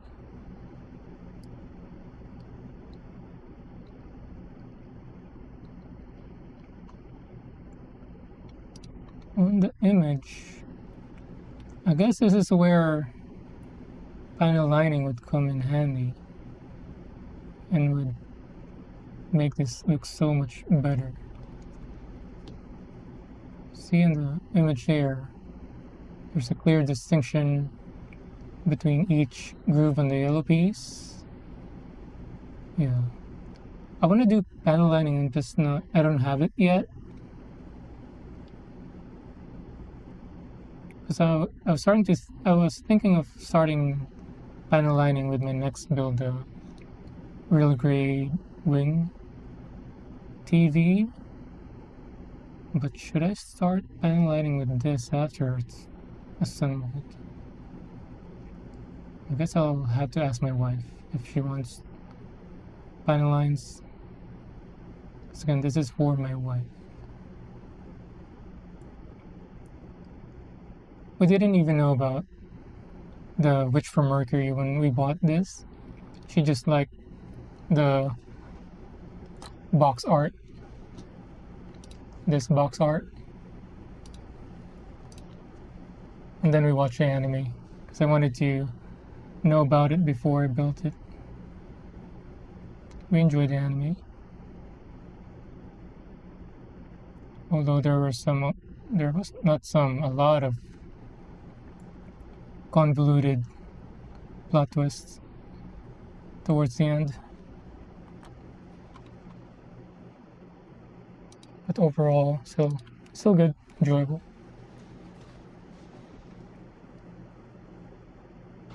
I think why I hate the "Are you selling" comments. Yeah, it's like,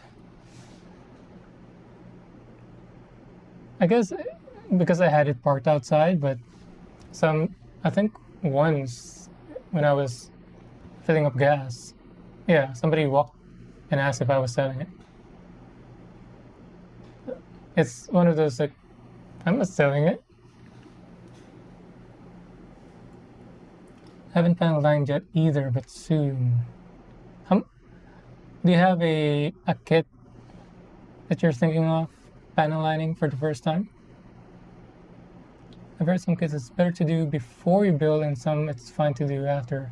That's what I saw on some YouTube videos, like tutorials and guides that I've watched.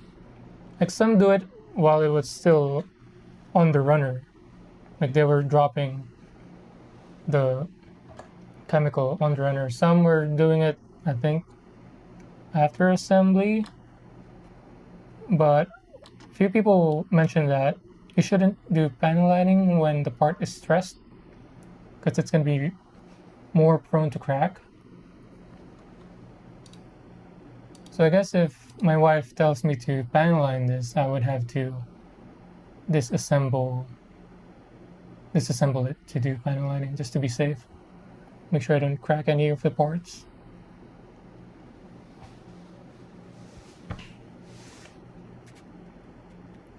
Alright, C225, C226, and then B20.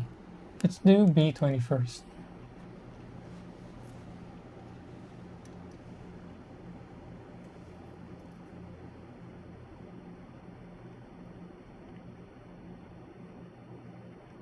B21, B20. Oh, there's two of them. They're both B20. So they're just identical. We'll do gut hand with all of these.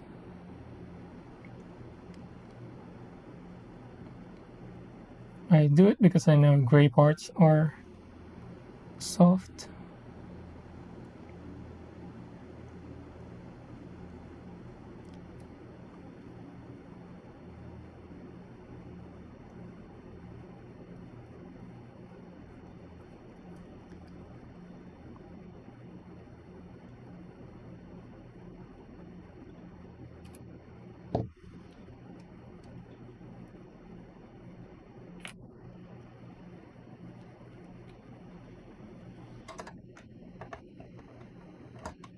Oh, I've been on for almost 2 hours. Gotta remember to drink.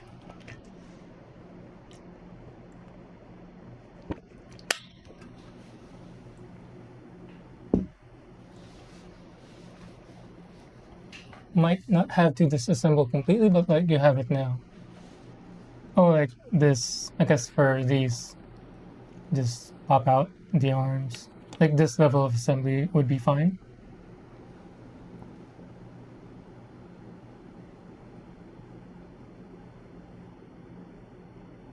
I guess for like this, it's not really going to be stressed. The only stress part with these are the female posts, which we're not really hitting directly. Good to know. Thanks.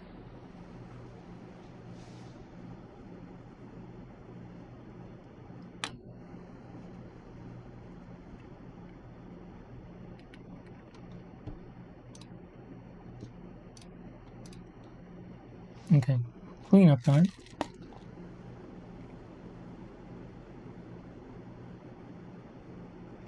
What is this?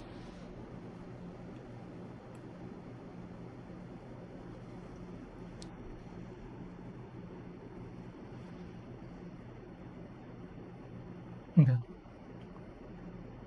Where are the knobs? So I think these both I can just do with nails. I'll use X-Acto if I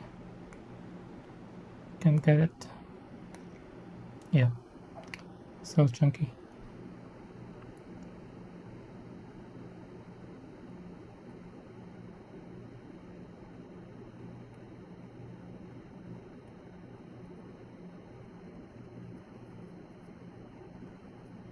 So for my streams, I've been struggling with the thought of, do I play music while I do this? Because I want to capture the, like the ASMR stuff. I want to capture the snaps, the cuts, the assembly of it. But at the same time, thinking of the viewer, and also me as well, because I like to listen to music. If I wasn't streaming, I would be listening to music now. So I've been kind of torn with that. Like, do I play music or just capture the sounds of the build?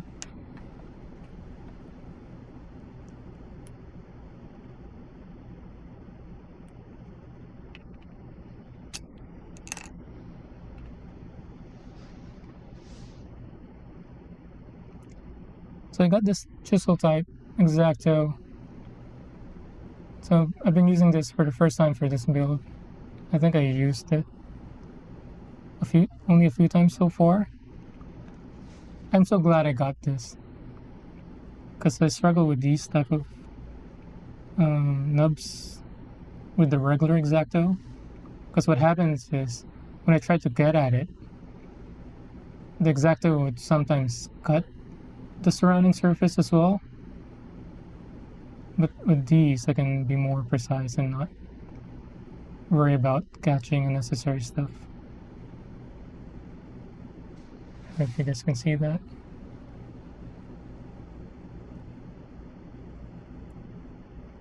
It's so satisfying too. Like, only cutting the targeted piece instead of just hoping it gets the X-Acto catches the right stuff. So if any of you haven't used this before or tried it, it's worth it. You might not use it a lot, but when you do need to use it, it's satisfying and gets the job done properly. Okay. We'll use the nail technique to get rid of that shine.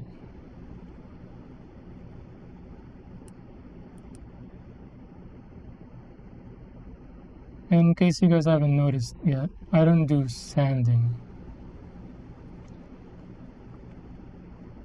because I hate it.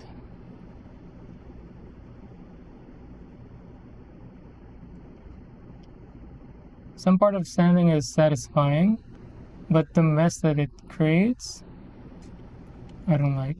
All the powdery stuff that I have to worry about cleaning, possibly inhaling. Oh, not this one. But I know some builds, and especially if you're painting, you really need to sand. But I'm not on painting yet, so I'm trying to avoid sanding as much as I can.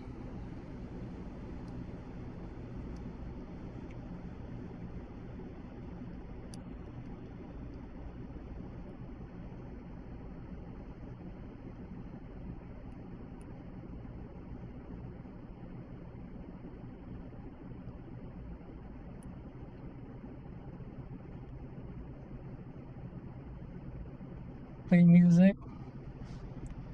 Okay, we'll try playing music on the next stream. Although I'll have to set it up because I don't have a widget. We call it widget for the player, and also I don't have Spotify Premium, but I can get Apple Music for free from one of my credit cards. It's one of the creditable feature they have. I just don't use it because I don't use Apple Music, and I'm fine with the ads on Spotify. But for stream, I gotta get rid of the ads. So either I use Spotify Premium or Apple Music. But I'll have to set that up.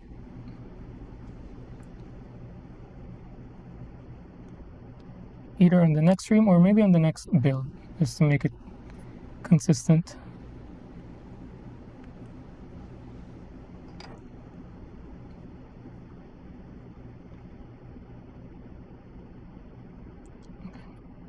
So I think that's fine. Because this is not going to show up anyway. Like it's going to get sandwiched by the two white parts.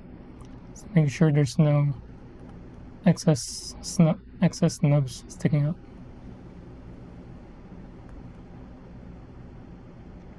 Yeah, sanding is very tedious.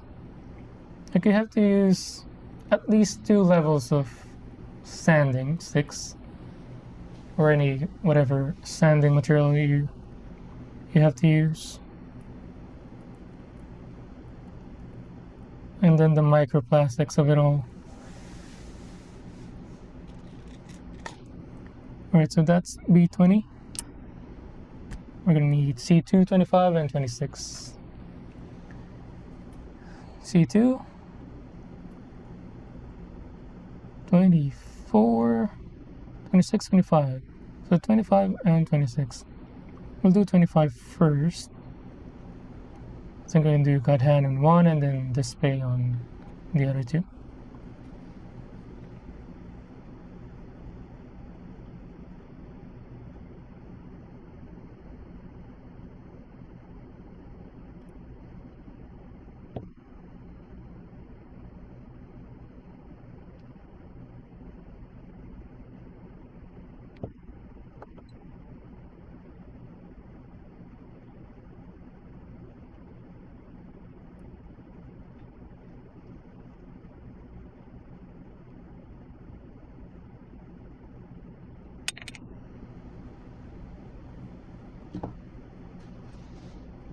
So in my first build, which was the Wing Zero high grade, I did sanding on that one, and it took me days of at least 2 or 3 hour sessions. This was before I started streaming, so off stream. And by far, sanding was the worst part of the experience.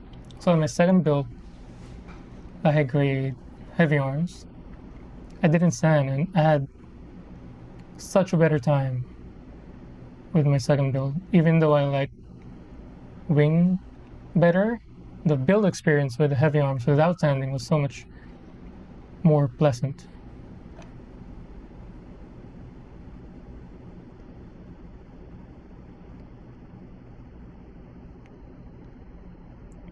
So on my second build without sanding, I realized, like, yeah, I can get away without sanding with just X-Acto knife and a good pair of nippers.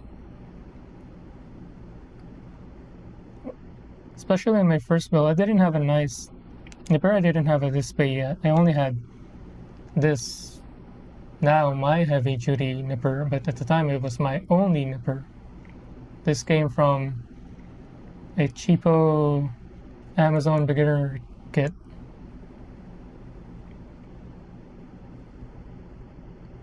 So I had excessive knobs all around my first build. On the second build with the heavy arms, that's when I got the display nipper, and it's so nice. It was so worth it for me to get this, because the cut difference was insane. Not only the cut feel, but the leftover.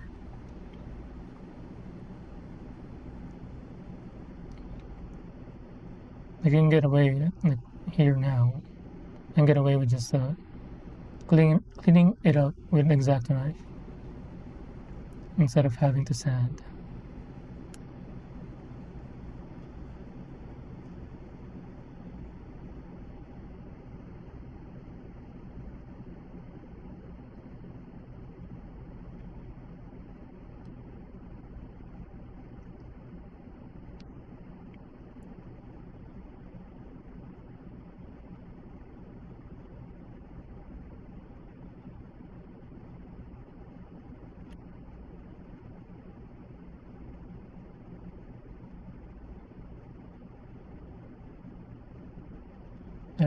I'm a little bit of a neat freak,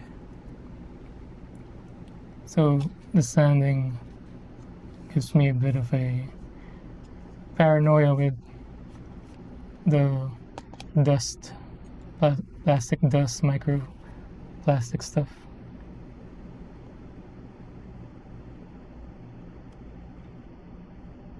Okay.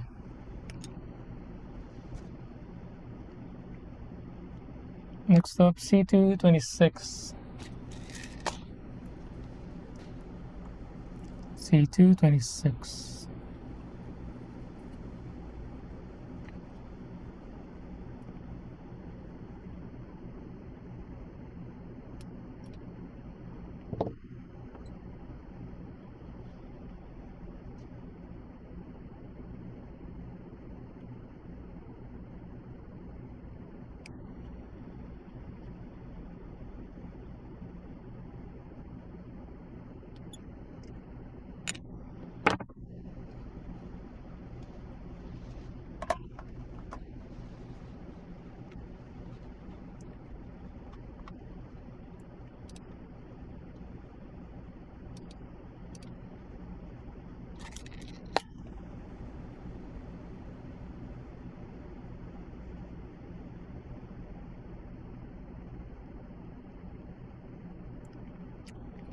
Doc had those nice white low profile cups. I wonder if it's tall enough to catch kind of nubs being nipped. Because if they are, I think I'm gonna look for that cup.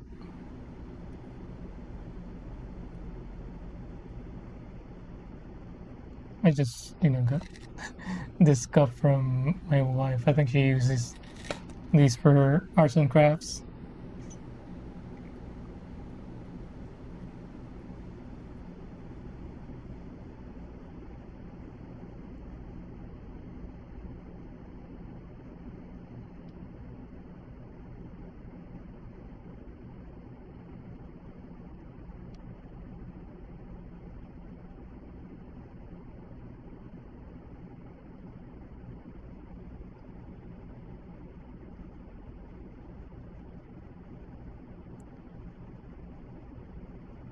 I noticed on the builders that I watch on YouTube, each person has a different way of using the X-Acto knife. Different way of holding it, different way of kind of slicing.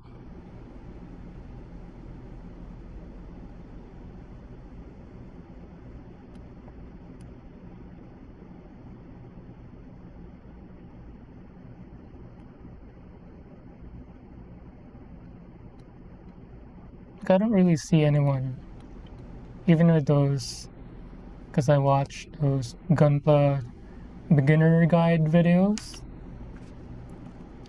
Although they mostly talk about tools and the process, but not really how to hold tools. They don't go into that level of, I guess, beginner guide level. Even the nippers, like some people, I use it like this. I think some people were doing some weird holds. I guess they're all like this. There's one where like I can't remember. It was like some fingers were sticking out too far.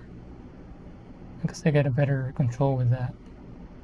But yeah, so different people, different hold for each tool.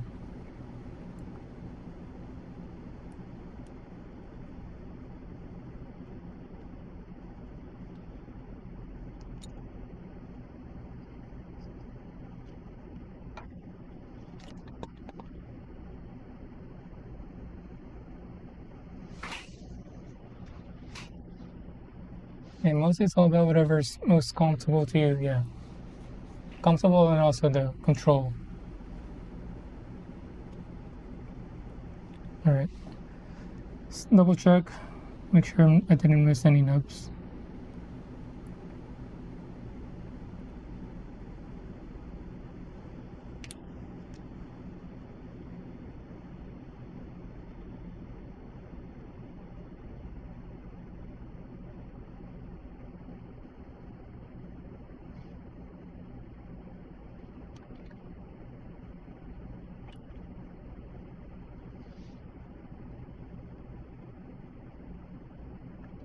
Some people will hardly don't like Gundam pens.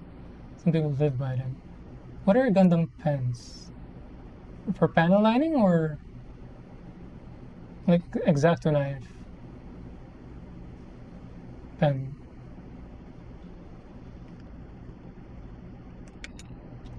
Okay, let's put this together. Where were we? This. So B20. This orientation. Oh no, C25, C26. I guess I'll have to rely on the image. This way. Wait, what? I have it reversed? No, it's like this. So this top. Oh, I see.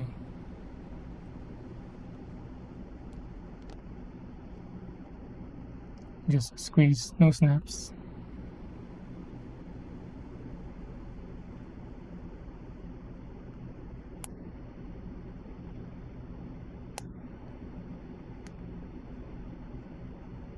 Nice.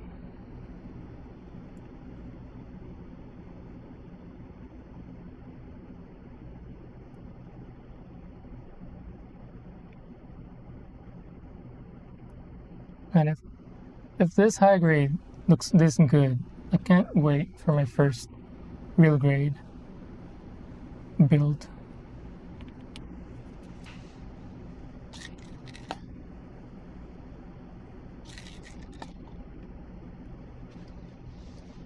Panel lines, Gundam markers, but they're essentially fine tip pens. Oh yeah, so I saw on one of the Hobby Lobby that we went to, they had those Gundam markers.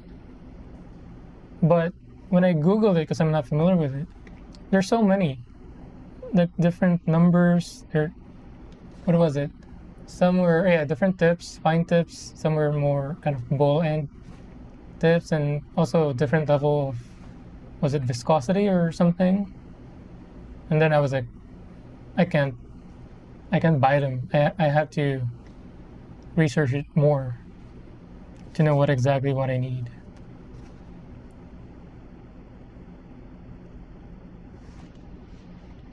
Okay. So we have this piece. We have this piece.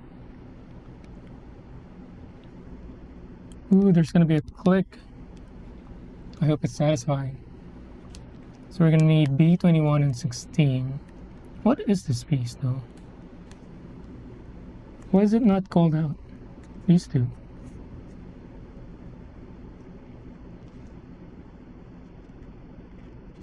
Is this a mistake or I'm just not understanding? 124, are they A124? I hope these are A124. But then this is 3. So I think these are steps on which ones are gonna go on first. But these two pieces, oh, they're B21 and 16. I'm just dumb. Okay, so this is the, what do you call it? The order of assembly, I guess. Because on the image I was thinking, are these blue or red? I guess they're the green ones.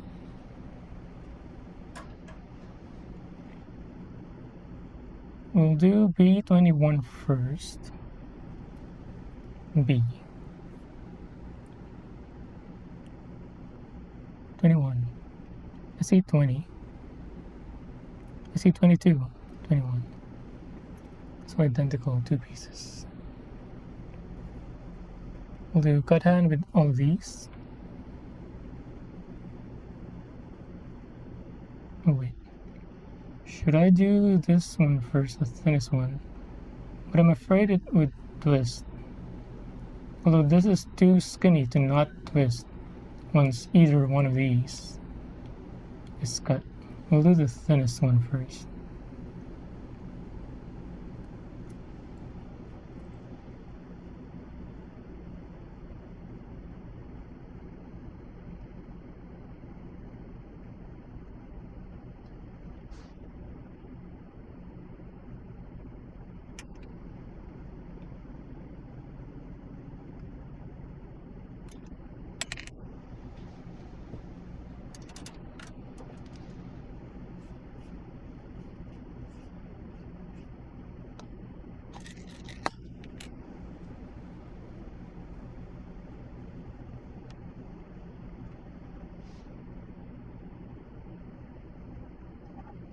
It's a bit of a cleanup to do.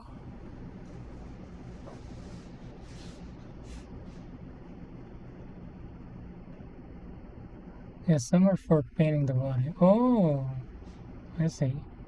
But, so it's gonna be hand painting then. Because right now I'm leaning more towards hand painting than airbrushing. Because airbrushing, you'll need so many equipment from what I've seen. You need the pump. Aside from the airbrush, you need the pump. You need some sort of exhaust system or a fume hood. Although I've seen like a pre-made kit on Amazon, but also you need a dedicated space for it. So currently our garage, so I have the Z part in it, but also how many tables does my wife have? So my wife does arts and crafts, like Etsy level stuff. So she has many tables in the garage with like laser engraver, some press printer. I think she has like 3 different types of printer.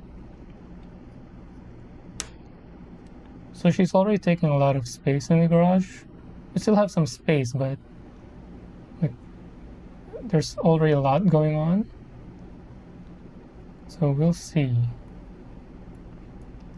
So right now I'm leaning more towards doing hand painting.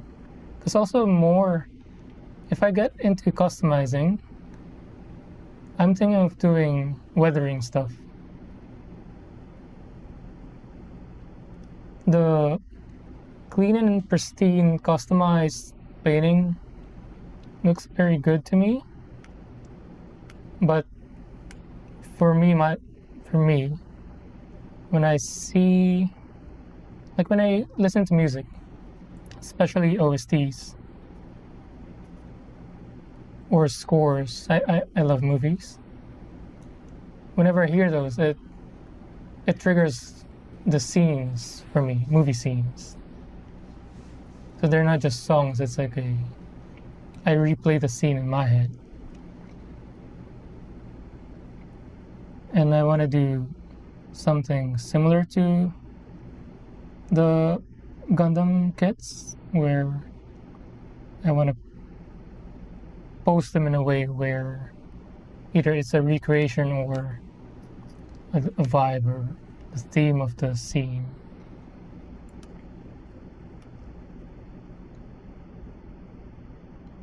So I want to do kind of poses, scenes, mostly going to be fight scenes, and do some weathering stuff.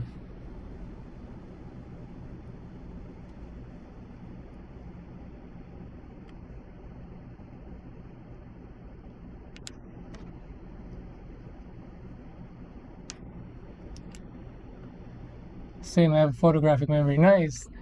We just started watching Suits. Suits? Yeah, Suits. The corporate lawyer series, if you're not familiar. And it's not a spoiler because it's right on, I'm sure it's right on the trailer, and also right on the first episode. The main character, one of the main character, has a photographic memory. And so far we've been binge watching it, me and my wife. We're on season 3. I think we're almost done with season 3. It's a good show. And the photographic memory part of it never gets old. Well, yeah, good for you. It's such a nice kind of skill to have. I don't know if I guess you're born with that talent. I guess talent, yeah, would be a better word.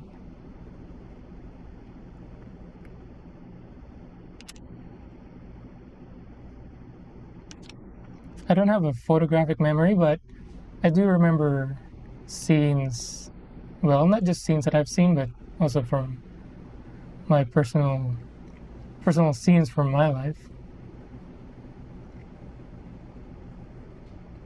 I think I can remember some minor stuff. I don't remember the exact words, but I can remember, color of the shirt or stuff. So not really photographic, but I like to think I have a good memory, although I think I have a selective memory.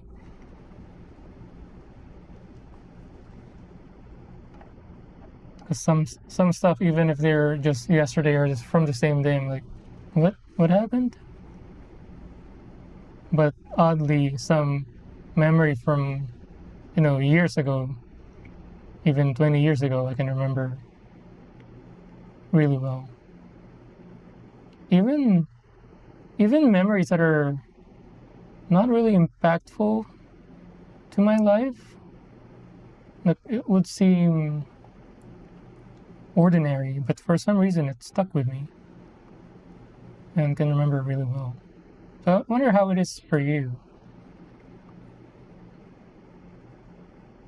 Do you remember like words, numbers, or do you also remember it as a scene, like a full memory?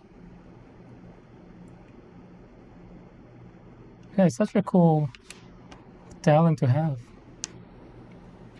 If anything, it's probably one of the more, if not most useful one to have.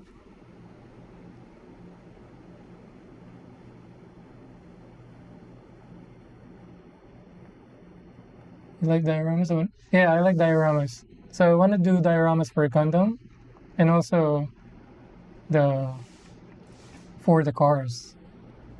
I was looking into before I opened the box, realizing it's not painted yet. I was already looking into like car parks diorama, and then I was looking into doing initial D dioramas as well. Yeah, that's one of my wish list for the next Japan trip, is to get some initial D stuff, car models, and also maybe diorama stuff like Japanese street signs, light posts, stuff.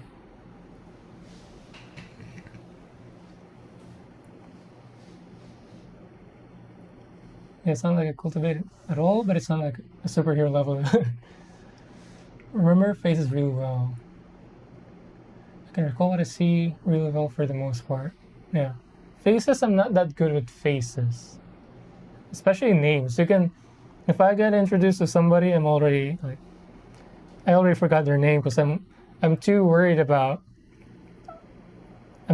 thinking about what to say. Again, introverted. Maybe most introverted people are like that. I'm too busy thinking of what to say that, whatever they were saying at the time, introduction, including their name, it just goes over my head and I forget about it.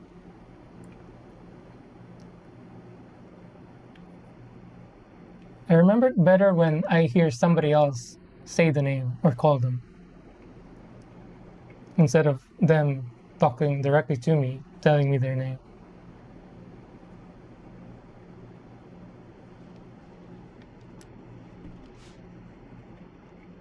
Alright, and then B16.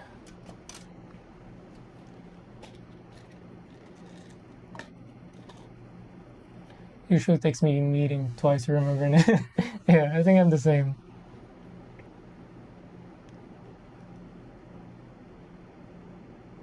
The only thing where that kind of rule doesn't apply, especially before when I was single, is if I like the girl, if I'm into the girl, or if I find her particularly attractive. That's when I easily remember names. I needed B16, this guy.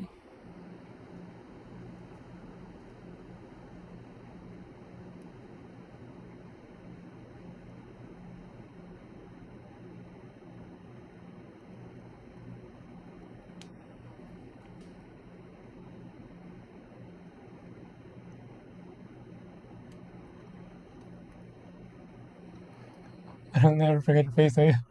What is that? Is it good? Nice. Is that free? Can anybody use that thing?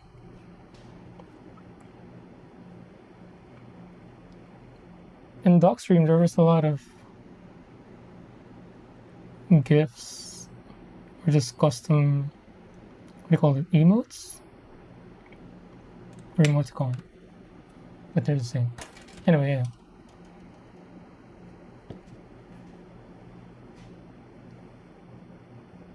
It's in the little emote tab or chat box. So that one is free. Yeah, I know about the frequently used. I guess I just haven't scrolled down far enough. Oh, what? There's a lot. Yeah, I just haven't scrolled down far enough. I was just stuck in the frequently used, like an old person. There's a lot.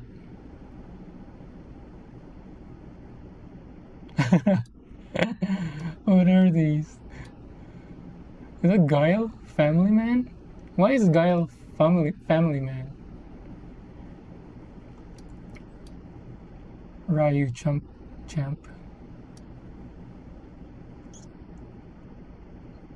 There's so many. Good to know.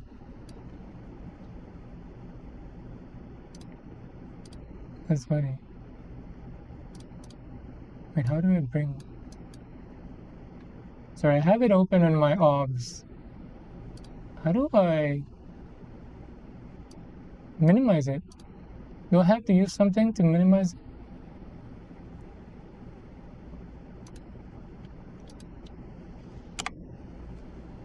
Chat? Oh.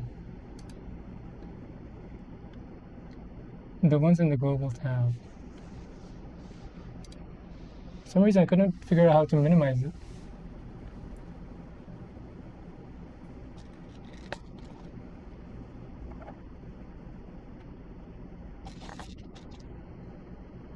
I keep forgetting to frame what I do better for the stream.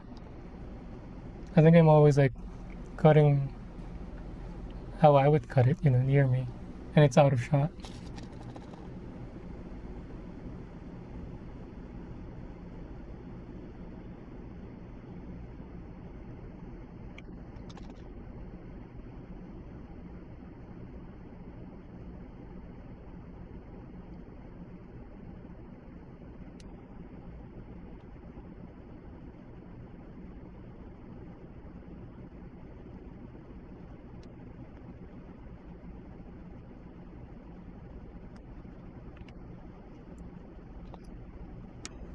Last night I was watching a clip, and they said a word. I'm from Philippines. I grew up there. I migrated to America in 2010, and I was already 21. So a lot of words I had to learn here. And, some words, even English words, are pronounced differently in Philippines than it would be here naturally. So there's a lot of words that I was saying that I had to adjust on how it would be pronounced in America. And I found a new one last night. How they said it is Yakult. The probiotic milk drink? The tiny one, the one for some reason you should only drink once a day. He pronounced it as Yakult, because in Philippines it's Yakult. Although most words in Philippines or in Tagalog, it's pronounced quickly. There's no you don't emphasize on any syllables. You just say it, you read it and say it as it is spelled, just Yakult. And it just kind of blew my mind when I heard Yakult. I was like, what? Did it mean Yakult? It said Yakult. So I had to Google it, like how to actually pronounce it. So yeah, I guess any is acceptable. Yakult, but Yakult is also acceptable. But they specifically said, yeah, in America, it is pronounced as Yakult. In Japan, where the product is from, if pronounced and spelled in katakana, it's Yakurto.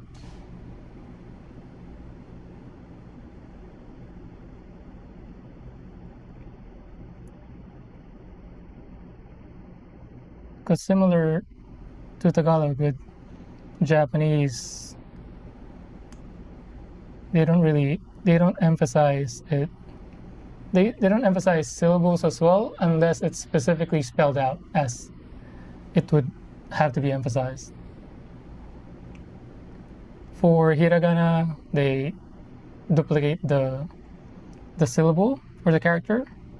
In katakana, their loan word version of their language, you'll see a dash. It just looks like a dash. To them, it's like a character as well.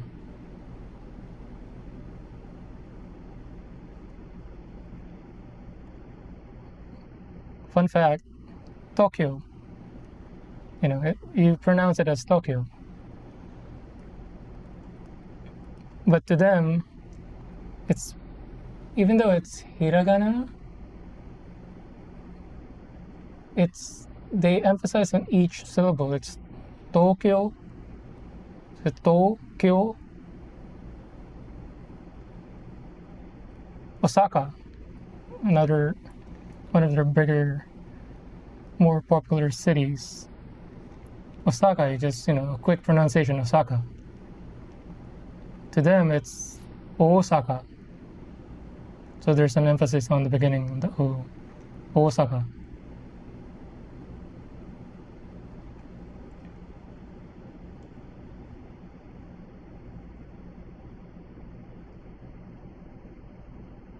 I think we all do that a lot. It's natural to do things closer to you. Oh, we're talking about that, yeah. My hands being out of frame. Though didn't know that exactly, but I know a lot of things we say isn't correct at all. But yeah, I don't think not necessarily incorrect, because I always go back to the GIF.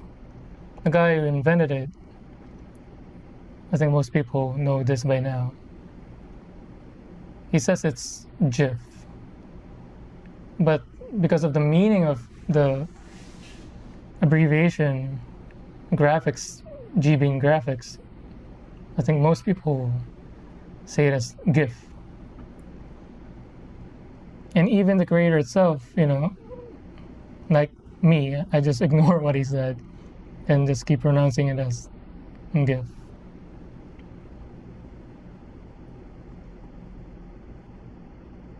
But yeah, things like name products, especially, I think you just pronounce it as how it would be pronounced in your language. Especially there are some words where, like in English, there's not really a rolling R. In Tagalog and in Nihongo, there's a lot of rolling R's. So our tongue is used to it.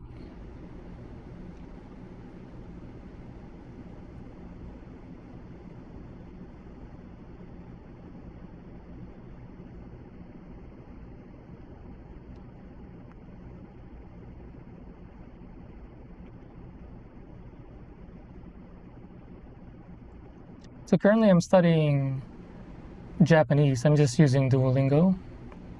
I'm not attending class or anything. So when my wife and I went to Japan in May, I was 20 days into my Duolingo. And I know the basic stuff. I still didn't know a lot of words, so I still had to rely on the Google Translate a lot. But I just knew enough, the basic stuff. And yeah, people there, similar to how it would be in Philippines as well, they really appreciate the effort in trying, even though, I wasn't fooling anyone that I know knew the language, but you can tell, and they even say, like, they appreciate the effort of people trying to learn, even just as a tourist, which was nice. Even here in America, I guess it's a general thing. Nice people appreciate the effort. So when I just migrated, again, I love movies, so I watch a lot of movies. So even though I wasn't fluent, I'm okay. I can get by with my English. But even then, like, coworkers or as friends appreciate the effort as well.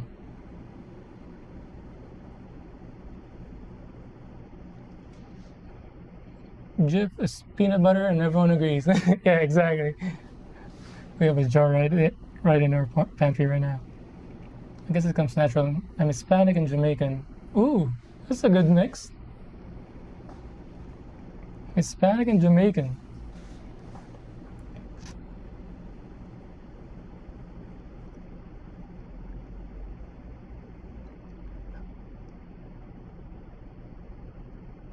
do we have a similar skin tone?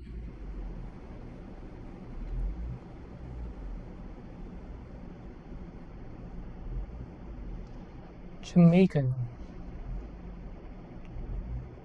Yeah. Spanish and Jamaican language is not close. Which one did you learn? Did you have to learn either one? Were you forced by your parents to learn one or both? New York melting. Oh, I see. I get what you're saying.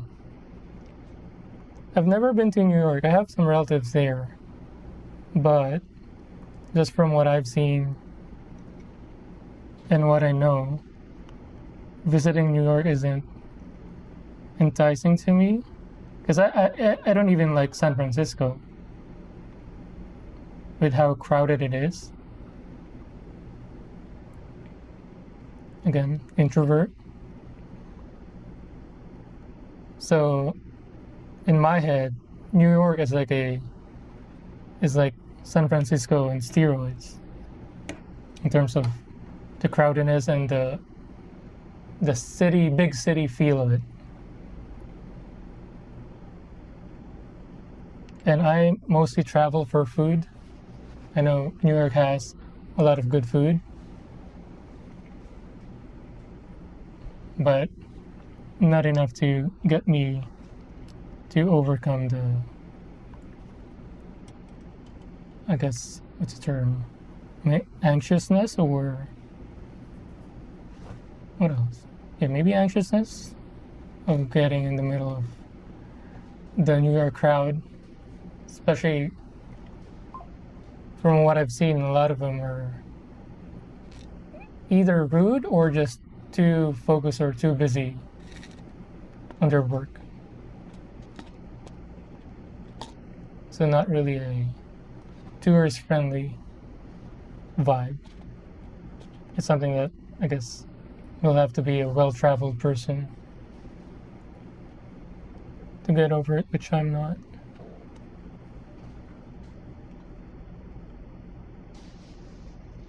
I was toned before I moved down south. Now I'm a few shades darker.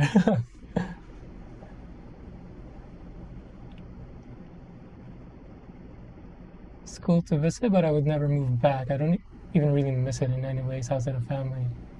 Yeah, wow. So even someone like you from there, there's not a feeling of wanting to go back. Everyone's in a rush. They can be friendly, but don't stop them from doing what they're doing for too long. Again, we're currently watching Suits, and I think it's set in New York.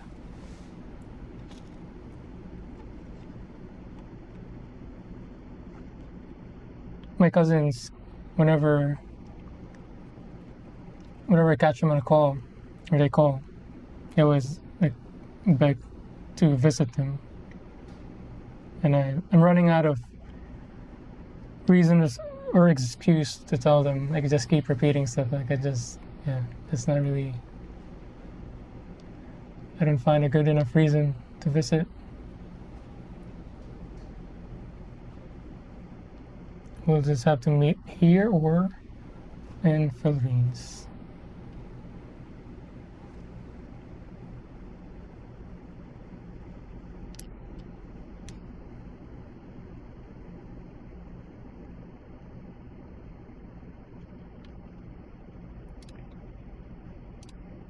I also used to be darker, especially back in the Philippines, because I play basketball. And in Philippines, it's mostly outdoor courts.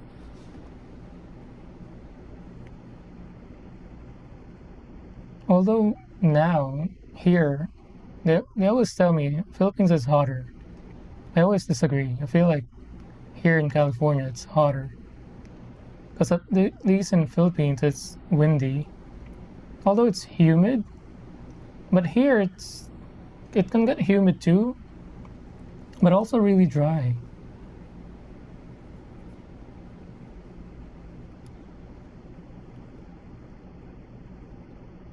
And for me, I just find it hotter here.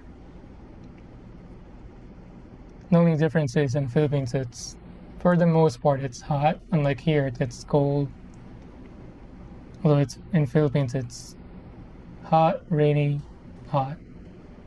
Those are really the only 2 cycles you get. There's no kind of winter in Philippines.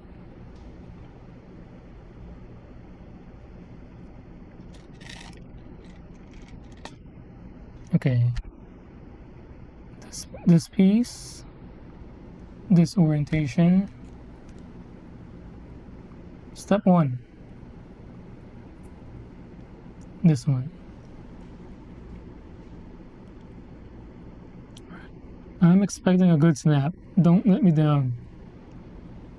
Because it's calling out. There's like a call out, specifically a click. Hopefully it's just not telling you to wait for a click. Hopefully there's a solid click. Oh, it's gonna be quite a squeeze. Ooh, 2 snaps. Not loud, but because it doesn't translate to the stream, but that was satisfying. Okay, next one. Step 2, thigh. This orientation of that pocket. Ooh. Ooh, that was nice.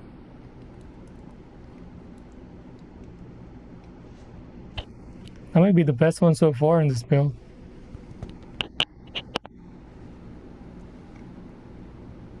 Nice. Last one.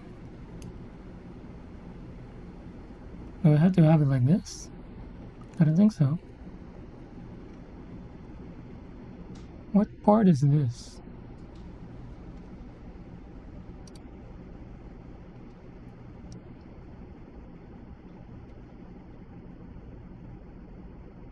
What?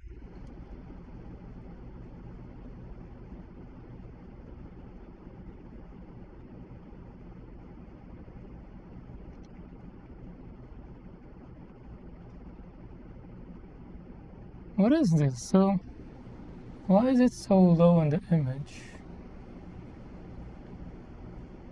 but high on the build? Do I have it reversed? Did I put it on incorrectly?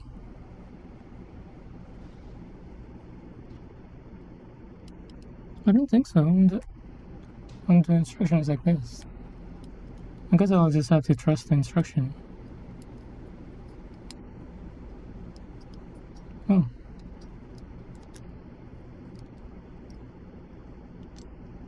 That was too easy to disassemble.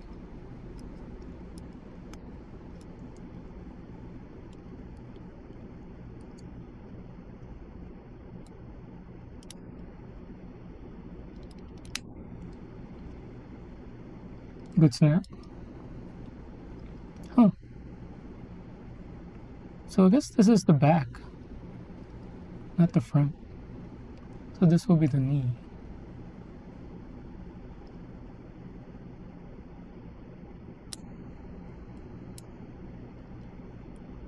I guess this piece threw me off, thinking that was the kneecap.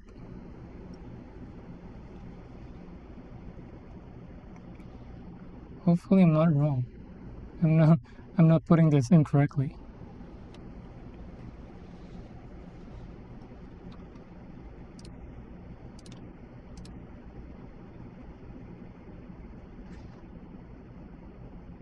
Yeah, it seems like it. It's just gonna be the kneecap. Okay.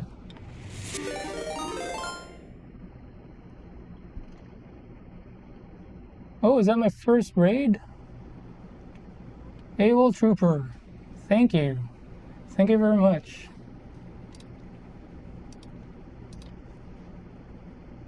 Hope you had a nice stream and having a good Sunday afternoon. It's almost night. Hello, hello.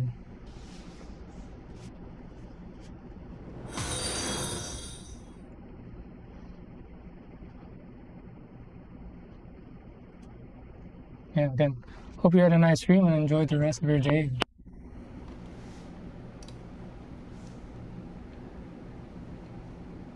Sentinel, thanks for the follow. CY. Do you have a preference in how to call your name? Sis Sentinel CY? Thank you, thank you. Stream is good. Worked on RG's Shinanju.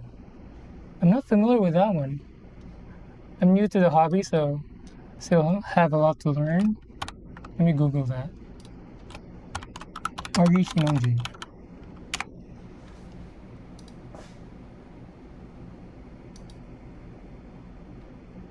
Oh, this looks like what Doc was building the other night. The Sabi Shinanju. Is this from the same anime or a different one? Different series? Similar to Shield as well. But this looks cool. I guess I can say that for most of the Gundam kits, but this looks cool.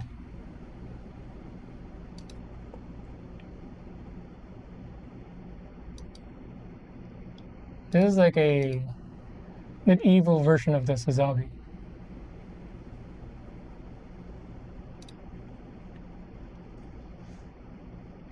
A sister suit. I see.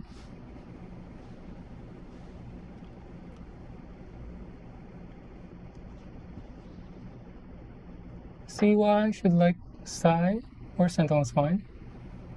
I'll go with Psy, if you don't mind.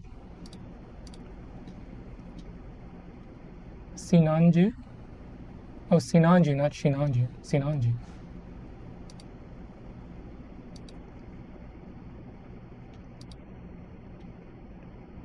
Oh, it has a cool weapon set too. And nice thrusters from the back. That posting looked like what Doc recommended for the RG, the Hainu. Those post things. This looks cool. Sorry, I'm getting distracted. How's the build so far? Let me know if it's a good build. I'll add it to my wish list if it is.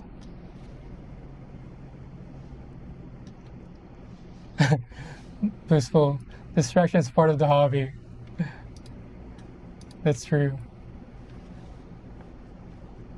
It's not I don't know if I'm ADHD or just became ADHD with the hobby. The build is finicky. Directions are a bit rough around the edges, but overall enjoyable. Oh.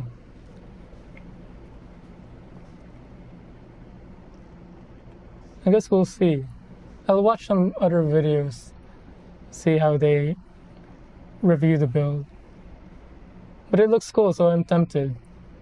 But actually, I'll add it to my notes.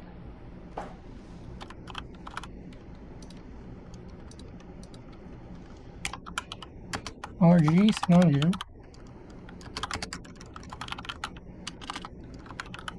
Finicky. Okay, rough instructions, but enjoyable.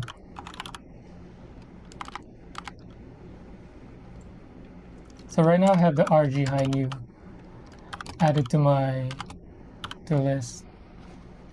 So if I see the Hainu on Akihabara, I'm gonna buy it.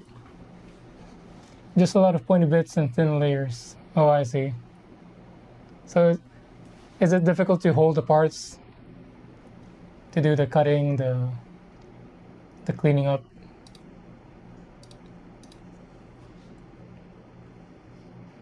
Because if that's the case, yeah, it wouldn't be an enjoyable experience. Even with this one, especially the clear parts, it's rough.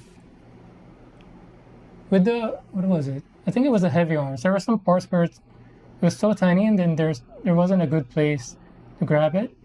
And sometimes there's even like what you're saying, the pointy parts is like difficult to hold and painful. And they just flex a lot. Ooh, that's not good. Hopefully it's not something where you kind of accidentally squeeze harder than you thought it would snap. But yeah. I've seen, what was that channel? Ray something. I think he sells a bunch of tools, and one of it is like he has a holder thing.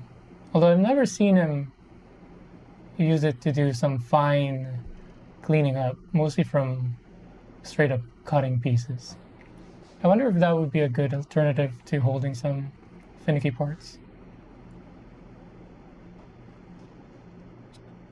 Although I'm not sure if it's usable when you're cutting, because if you squeeze too hard, you might damage the part. Okay.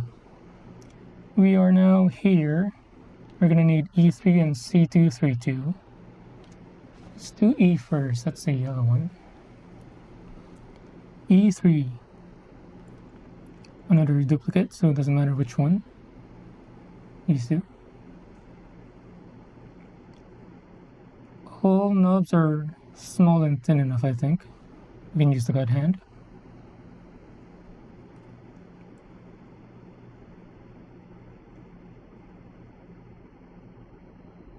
Ooh. I'm not sure if I'm just treating the God hand too gingerly or not, but it didn't feel good. We'll use the display instead.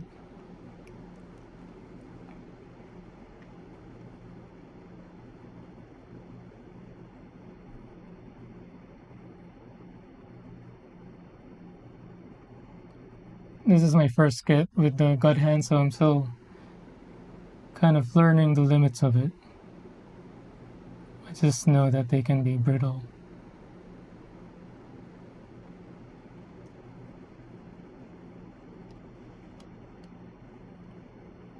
Okay.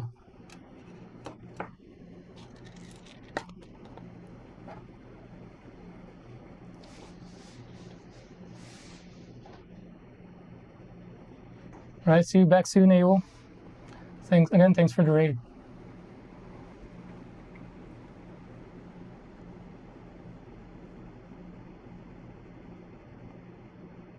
Hope you're getting good food worthy of a Sunday to end the weekend.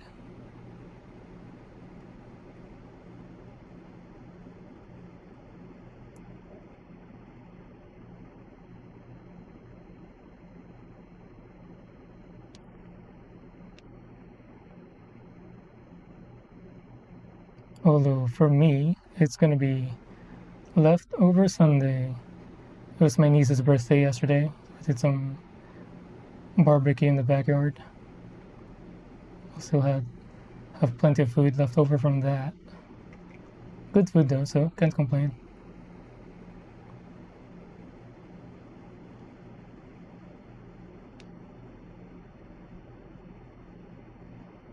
But at least I didn't have to cook.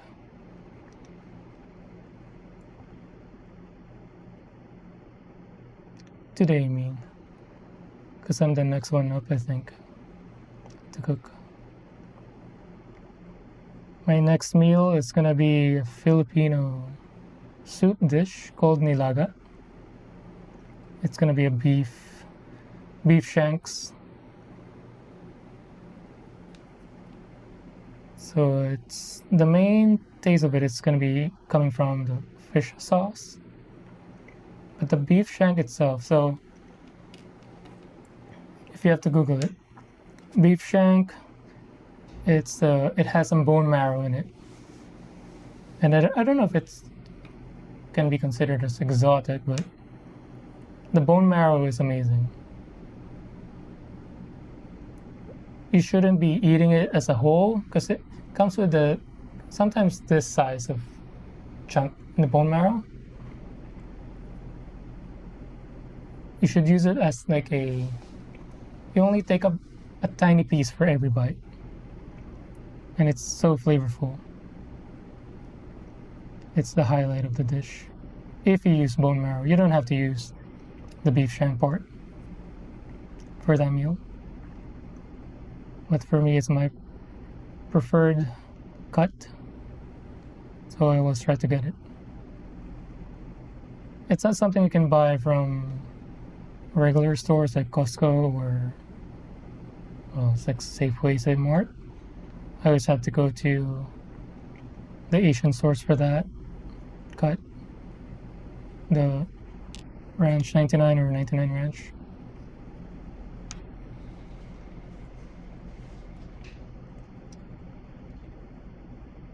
CP, we'll see you later, AWOL. Hello, CP. Hey, I hope we'll get AWOL back in a bit. Oh, we're talking about recipes? Let me grab my book. Nice. Oh, I want to hear it. I want to hear go-to recipes. I guess I'm not new. I only started cooking in 2020. That's when my wife and I got our own apartment. And that was my first time living alone. I guess not alone, but with my wife. But we got a house here in 2022. So we were only in an apartment for 2 years during the pandemic. But for me and my wife, we were in the same boat. We never cooked before. So the first few months of us living together and living alone was a little rough food-wise, because both of us were still learning how to cook.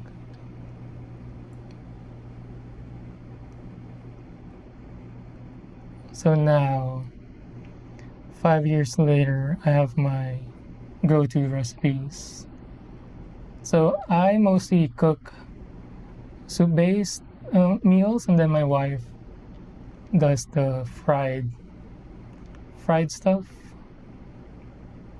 That's how we split. I don't even know if we did it on purpose or not.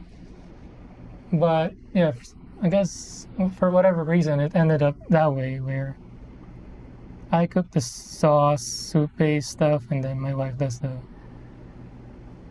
the dry fried stuff. Although from time to time she would make sauce type stuff as well.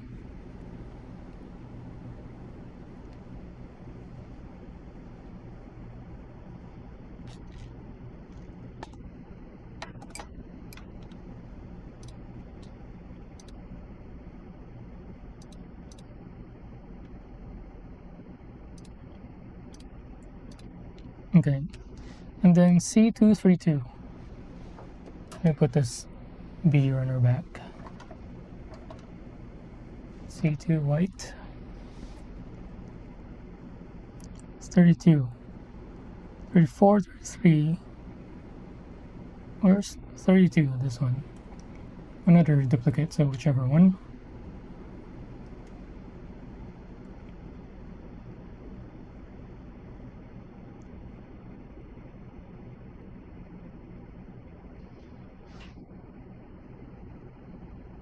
So for me, I mostly cook Filipino stuff because I want to cook what I like. And for like other cuisines, American or other countries, I know I'm not going to be able to make them any better than they can. So my thinking is, we'll just buy it. If we ever crave, pizza, spaghetti, pasta. Actually, no, my wife makes really good pasta, but it's kind of flavored in a Filipino taste.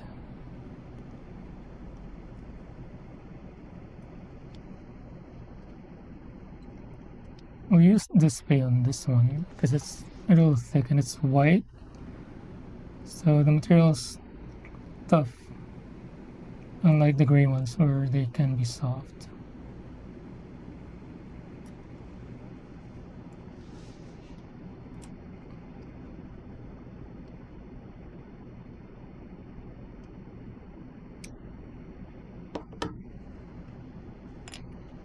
Okay, not too bad. We will have to clean off some nubs though, but not too bad.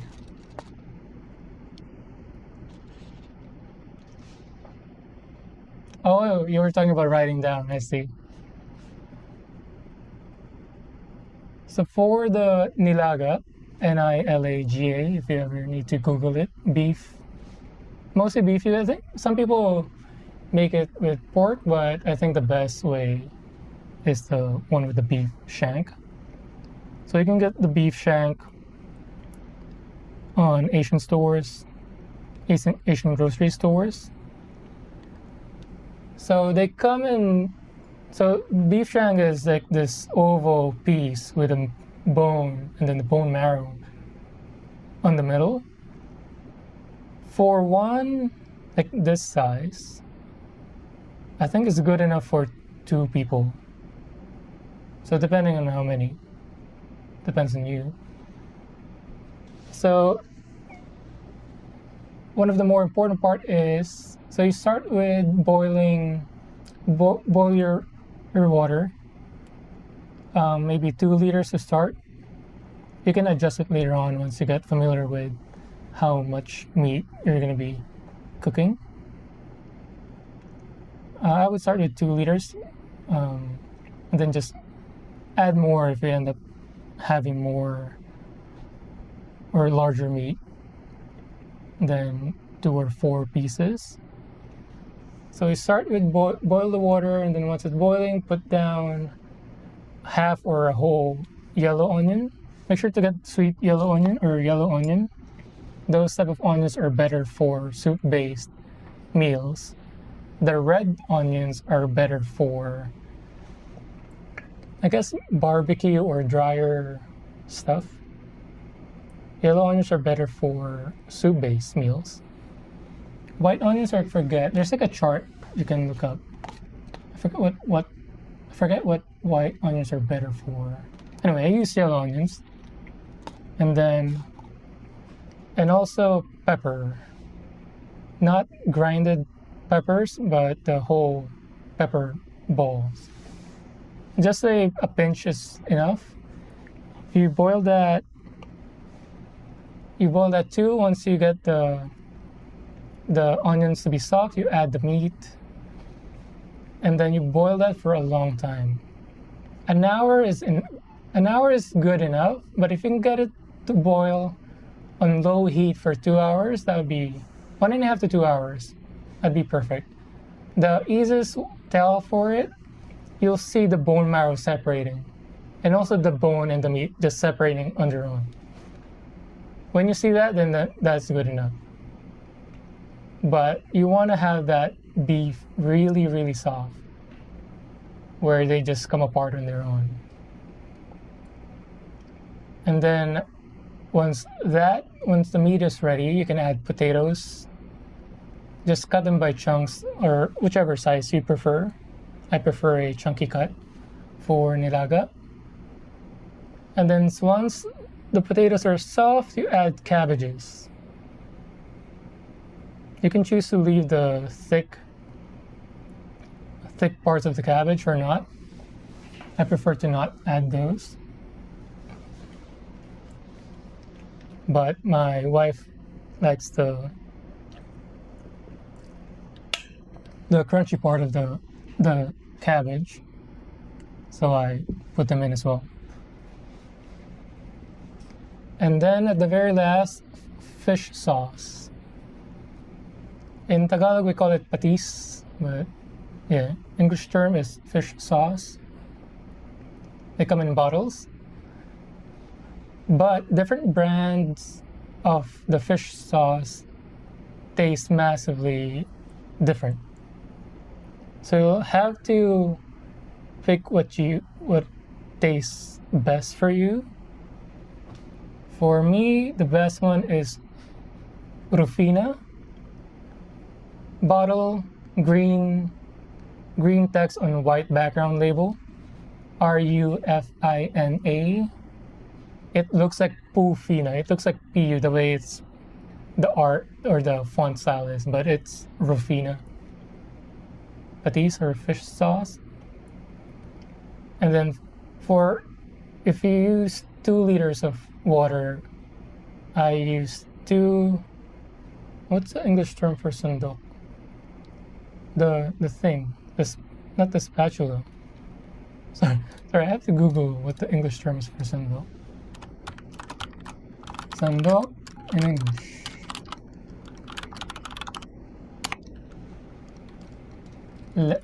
Ladle? Ladle? Ladle. Ladle. Ladle. So 2 ladles worth of fish sauce. And then, put it in, mix it, leave it for a minute, and then you're ready. Although the fish sauce one is up to you to taste. Use it to taste. But yeah.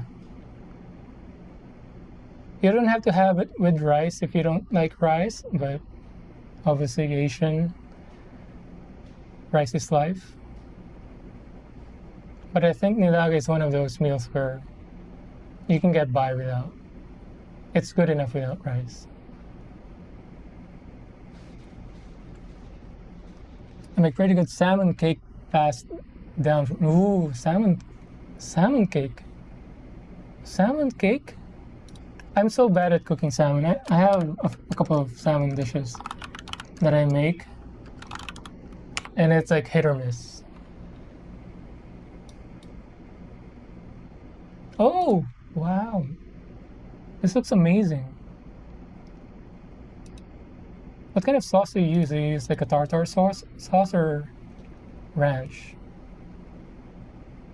So salmon cake looks like a burger patty. This looks good. I feel like this would be good with rice too. Although again, rice is life. Everything with rice. This looks good. So salmon looks like you'll need some. You use cornstarch, egg. I'm just guessing from the image.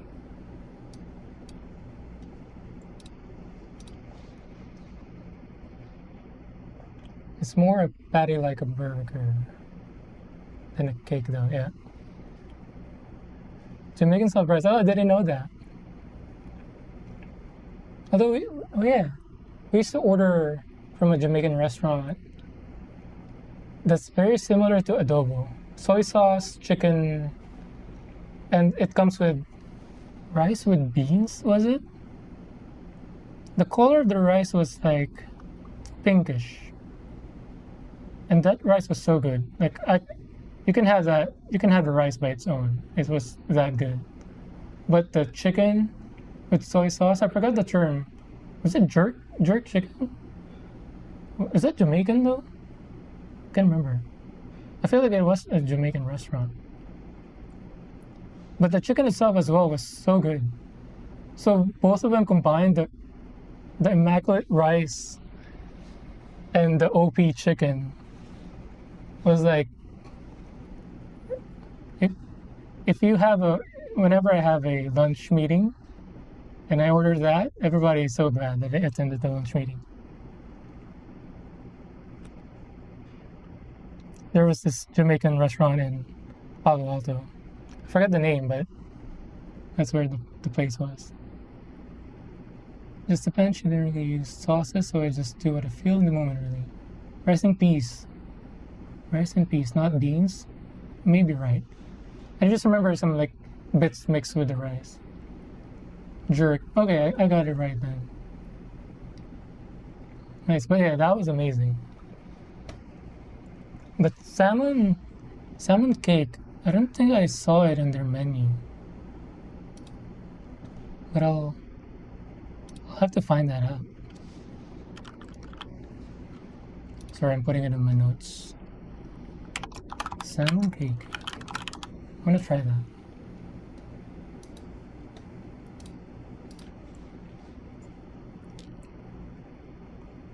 And again, I'm so bad at cooking salmon. But I recently bought a laser temperature gauge thing, and also the one with the needle. I got one. I got a set from Costco because one time I tried to cook salmon. One of the pieces was not one, but most of the thicker parts were undercooked, and that kind of traumatized me. I was able to spit it out, but yeah, it was so undercooked. So I had to put it on the pan again and cook it again. But that's how bad I am in cooking salmon. So last time I cooked, I was able to use the temperature thing I got from Costco, so that helped, making sure it's fully cooked. But it's hard, even with the temperatures tool, it's hard to cook the salmon while maintaining its fluffiness and juiciness.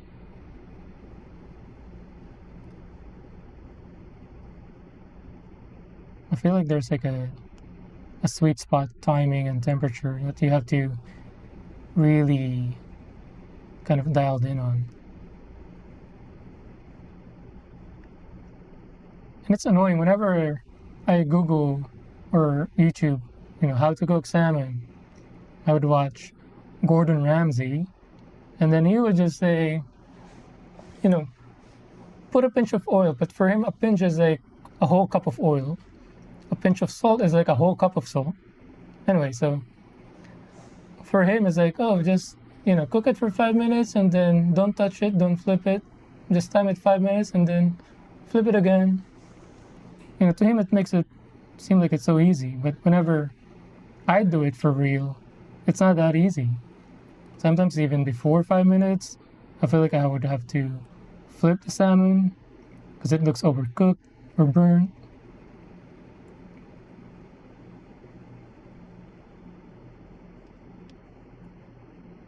I feel like he was instructing a Michelin chef, not instructions for a beginner cook.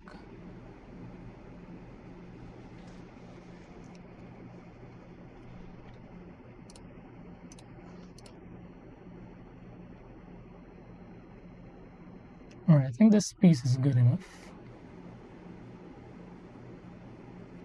I would say more than good enough, actually. Okay. Next piece. Oh, we can put this together now.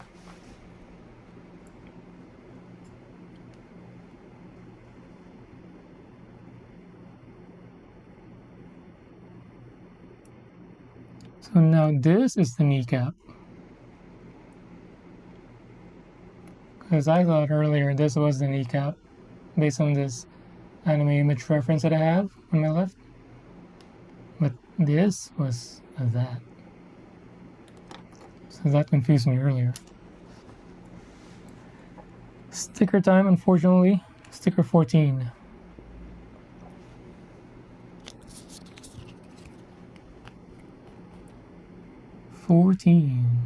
These two green ones.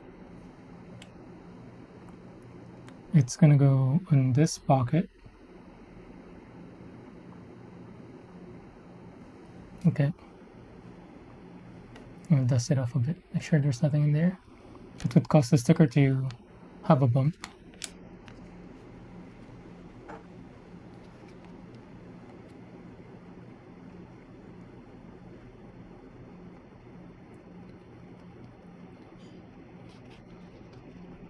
So the nilaga recipe that I was telling you guys about earlier, it's one of the easier meals to cook because you're really just cutting things a bit, putting it in the pot, and then just waiting it for it to boil and be soft.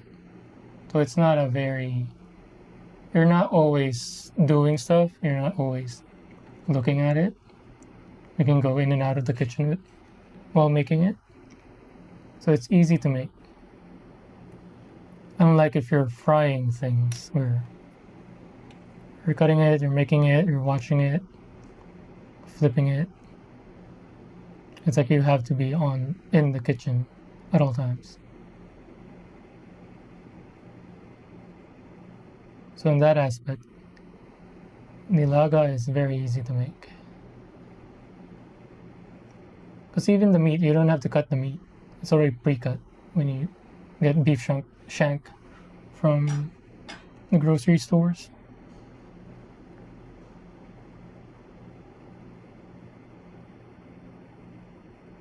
Sorry, I'm out of the shot again.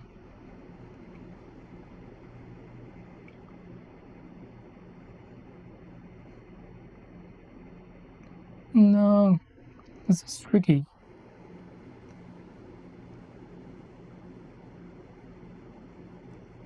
I think I have to take it out and redo the placement. Oh wait, I think I pushed this in.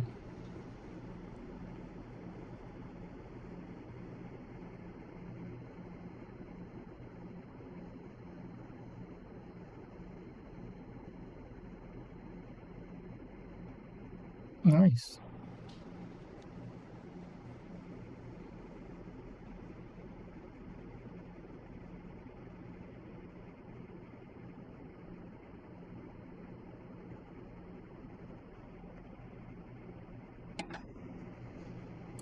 And is the leg the most complicated part of this build?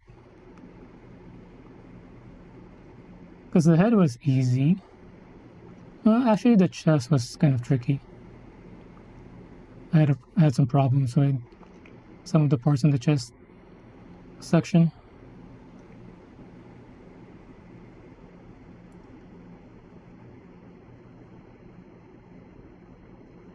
Okay. But that went in pretty good.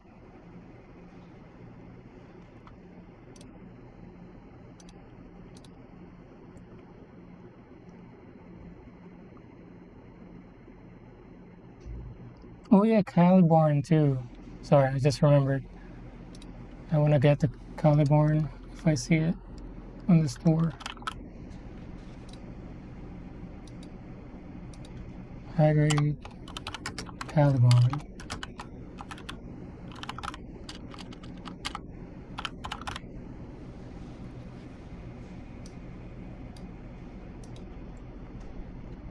I wish it had more screen time on the show. Because I think it was only on for the last 2, maybe 3. Anyway, it was like towards the end of the show and barely had any screen time. And I really like the design of it.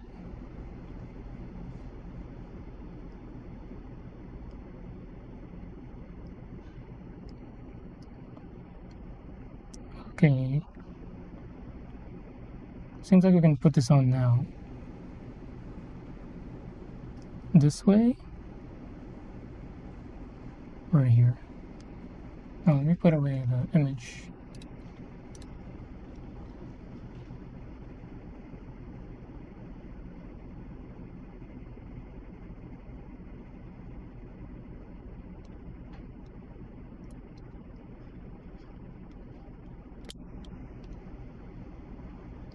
Good snap.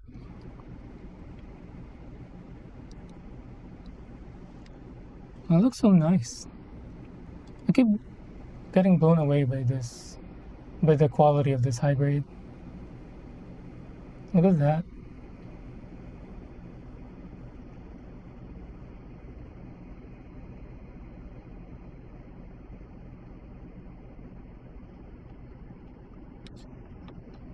I'm getting distracted again.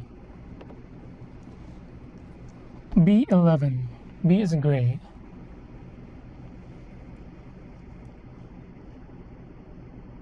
B11.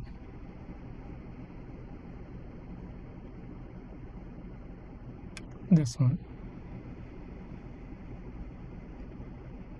We'll use the cut hand for this.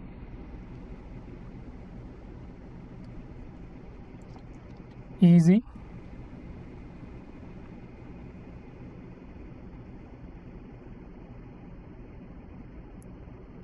easy.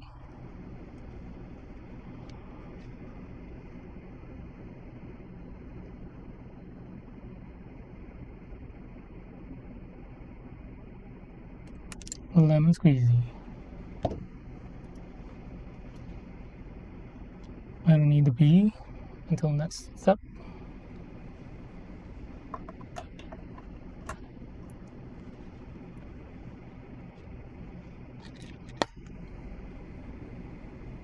Let's clean this up a bit.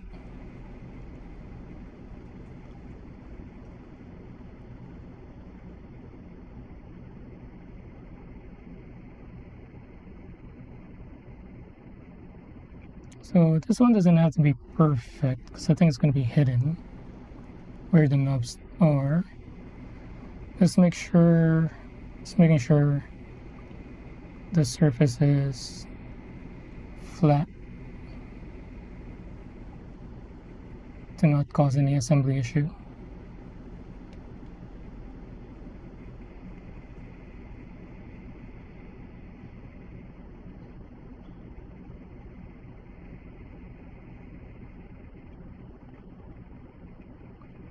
It's so difficult to hold though. It's so tiny and thin.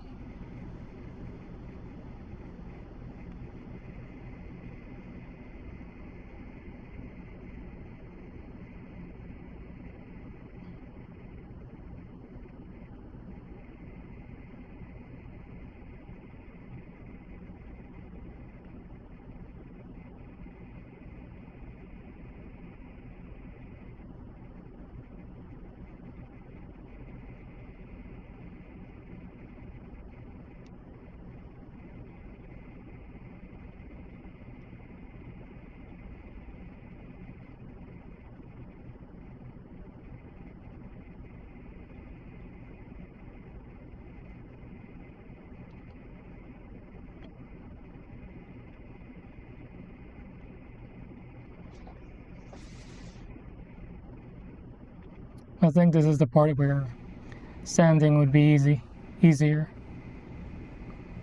But I don't like sanding. So I'm gonna have to live with my choice of not sanding. But once I get to customizing and weathering, when I have to do sanding, I'm gonna buy what Doc was recommending, the Racer glass file. Hopefully that makes sanding a lot easier and more pleasant of an experience.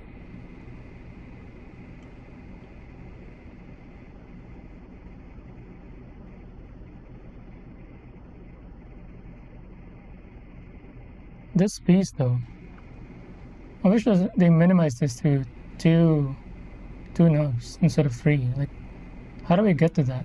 Like, how I'm holding it, and I have to get to that. Like, there's no better way of holding it.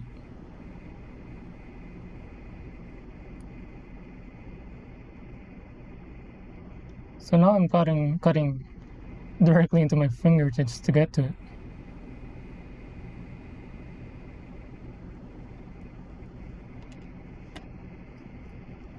I'm gonna use the chisel type one.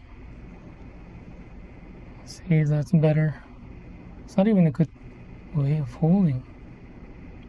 Maybe like this.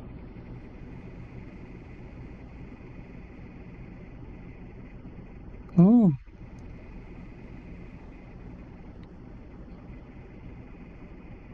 That might have gone too well.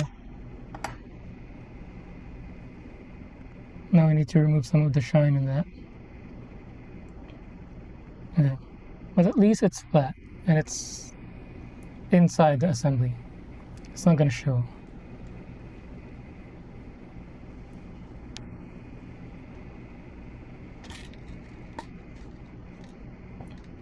And then C229.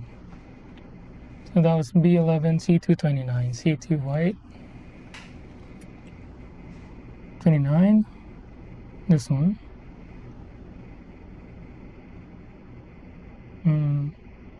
We can do gut hand on this one and then display on the other two.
That was easy.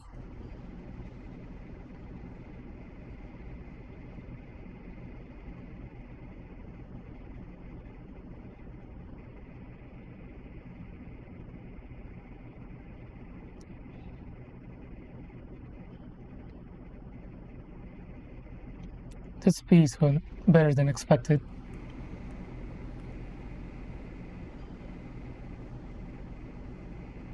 I was afraid of it leaving significant nubs because of how thick the nubs were on the runner.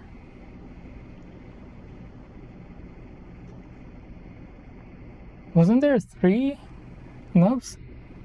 I feel like I've only cleaned up 2. Where's the third one? Oh, it was here.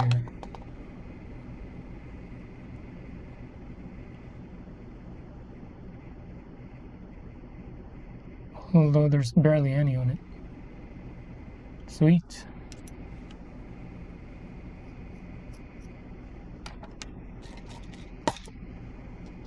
Okay. B11, C229.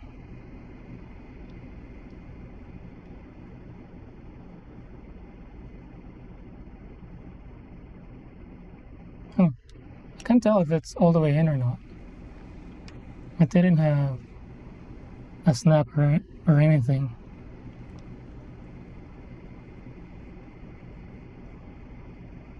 We'll just have to trust it, I guess.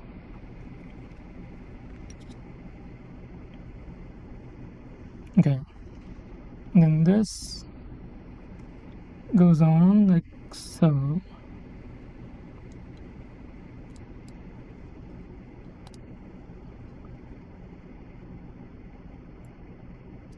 Look at that.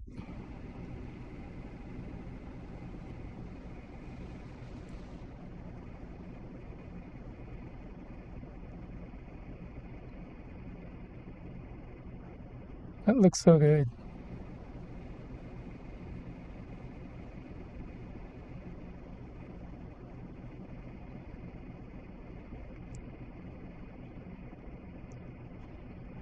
I can't believe this is a high grade. Although I don't have it experience with any other grade, but just based off the other high grades, heavy arms and wing. This looks so good, quality-wise.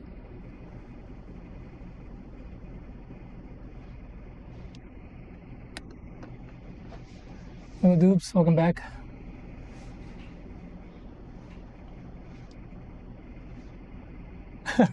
Yeah, it's been, I think it took me, so we've had the box we've had this box since. Wait, I think we got it for her. Was it her birthday? Maybe for her birthday, because we went out to have lunch with family, and then we saw there was like a Hobby Lobby across the restaurant. We just swung by, and I think that's when we got it. So that was in June, and she's been bugging me like, when are we gonna build it? And I kept saying, well, I'm thinking of streaming the build, or at least recording it and then putting it on YouTube. And I'm the type who likes to kind of do it right, do it once. So I had to watch a bunch of videos on how to set up the stream. And since I wanted it as a record, Twitch didn't store the VODs permanently, unlike YouTube. So I had to learn how to multi-stream. By the way, I'm multi-streaming on YouTube, so it saves. I think I have it linked on my page. Anyway, and also it's streaming on 1440p instead of just 1080. So yeah, so that took me a while to set up, and fast forward 2 months later, that's when, or maybe a month and a half. So I started streaming last week, I think. So she had to wait for 2 months just for me to start the build, and 3 streams after, I'm still not done. I'm only on the thigh. But I think she's happy that I'm streaming and building it now. But she wasn't expecting me to stream at all. She didn't see me streaming. But yeah. Although unfortunately, I think we're gonna have to end there. I can't believe it's already almost 7 p.m. Although I did start late today. So I'll try to stream again tomorrow, if not Tuesday. Because if I'm cooking tomorrow, I might not be able to stream. But if I stream earlier, then maybe I can stream than just cook in the afternoon. But we'll see. Either tomorrow or Tuesday we'll resume the build. So that's the leg. Next part is the foot. And then the waist. Oh, so we're almost... Oh, I have to do the other side of the legs as well too.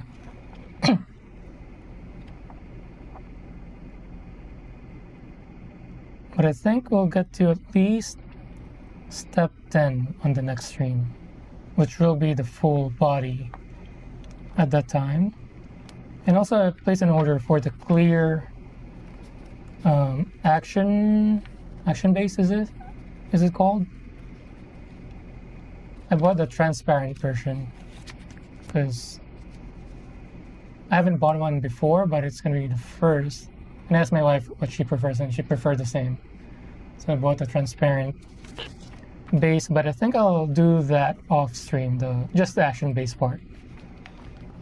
But yeah, on the next stream we'll resume, and we should be able to at least get to step 10, which is going to be the full body of the kit. And then we'll get to, seems like the fight unit and the weapons. I always enjoy the weapon part of the build. Especially on my last build, the heavy arms. That was the best part of that build, the weapons. Alright, so we'll end there today. Thanks for everyone who hang out, those who swung by. Thanks for your time, appreciate it. Thanks for spending your Sunday afternoon / night with us. Hope you're enjoying the build, and we'll catch you in the next one. Thanks, Oops. Have a nice Sunday, rest of your Sunday. Again, thanks for everyone. See you next time. Thank you. Bye.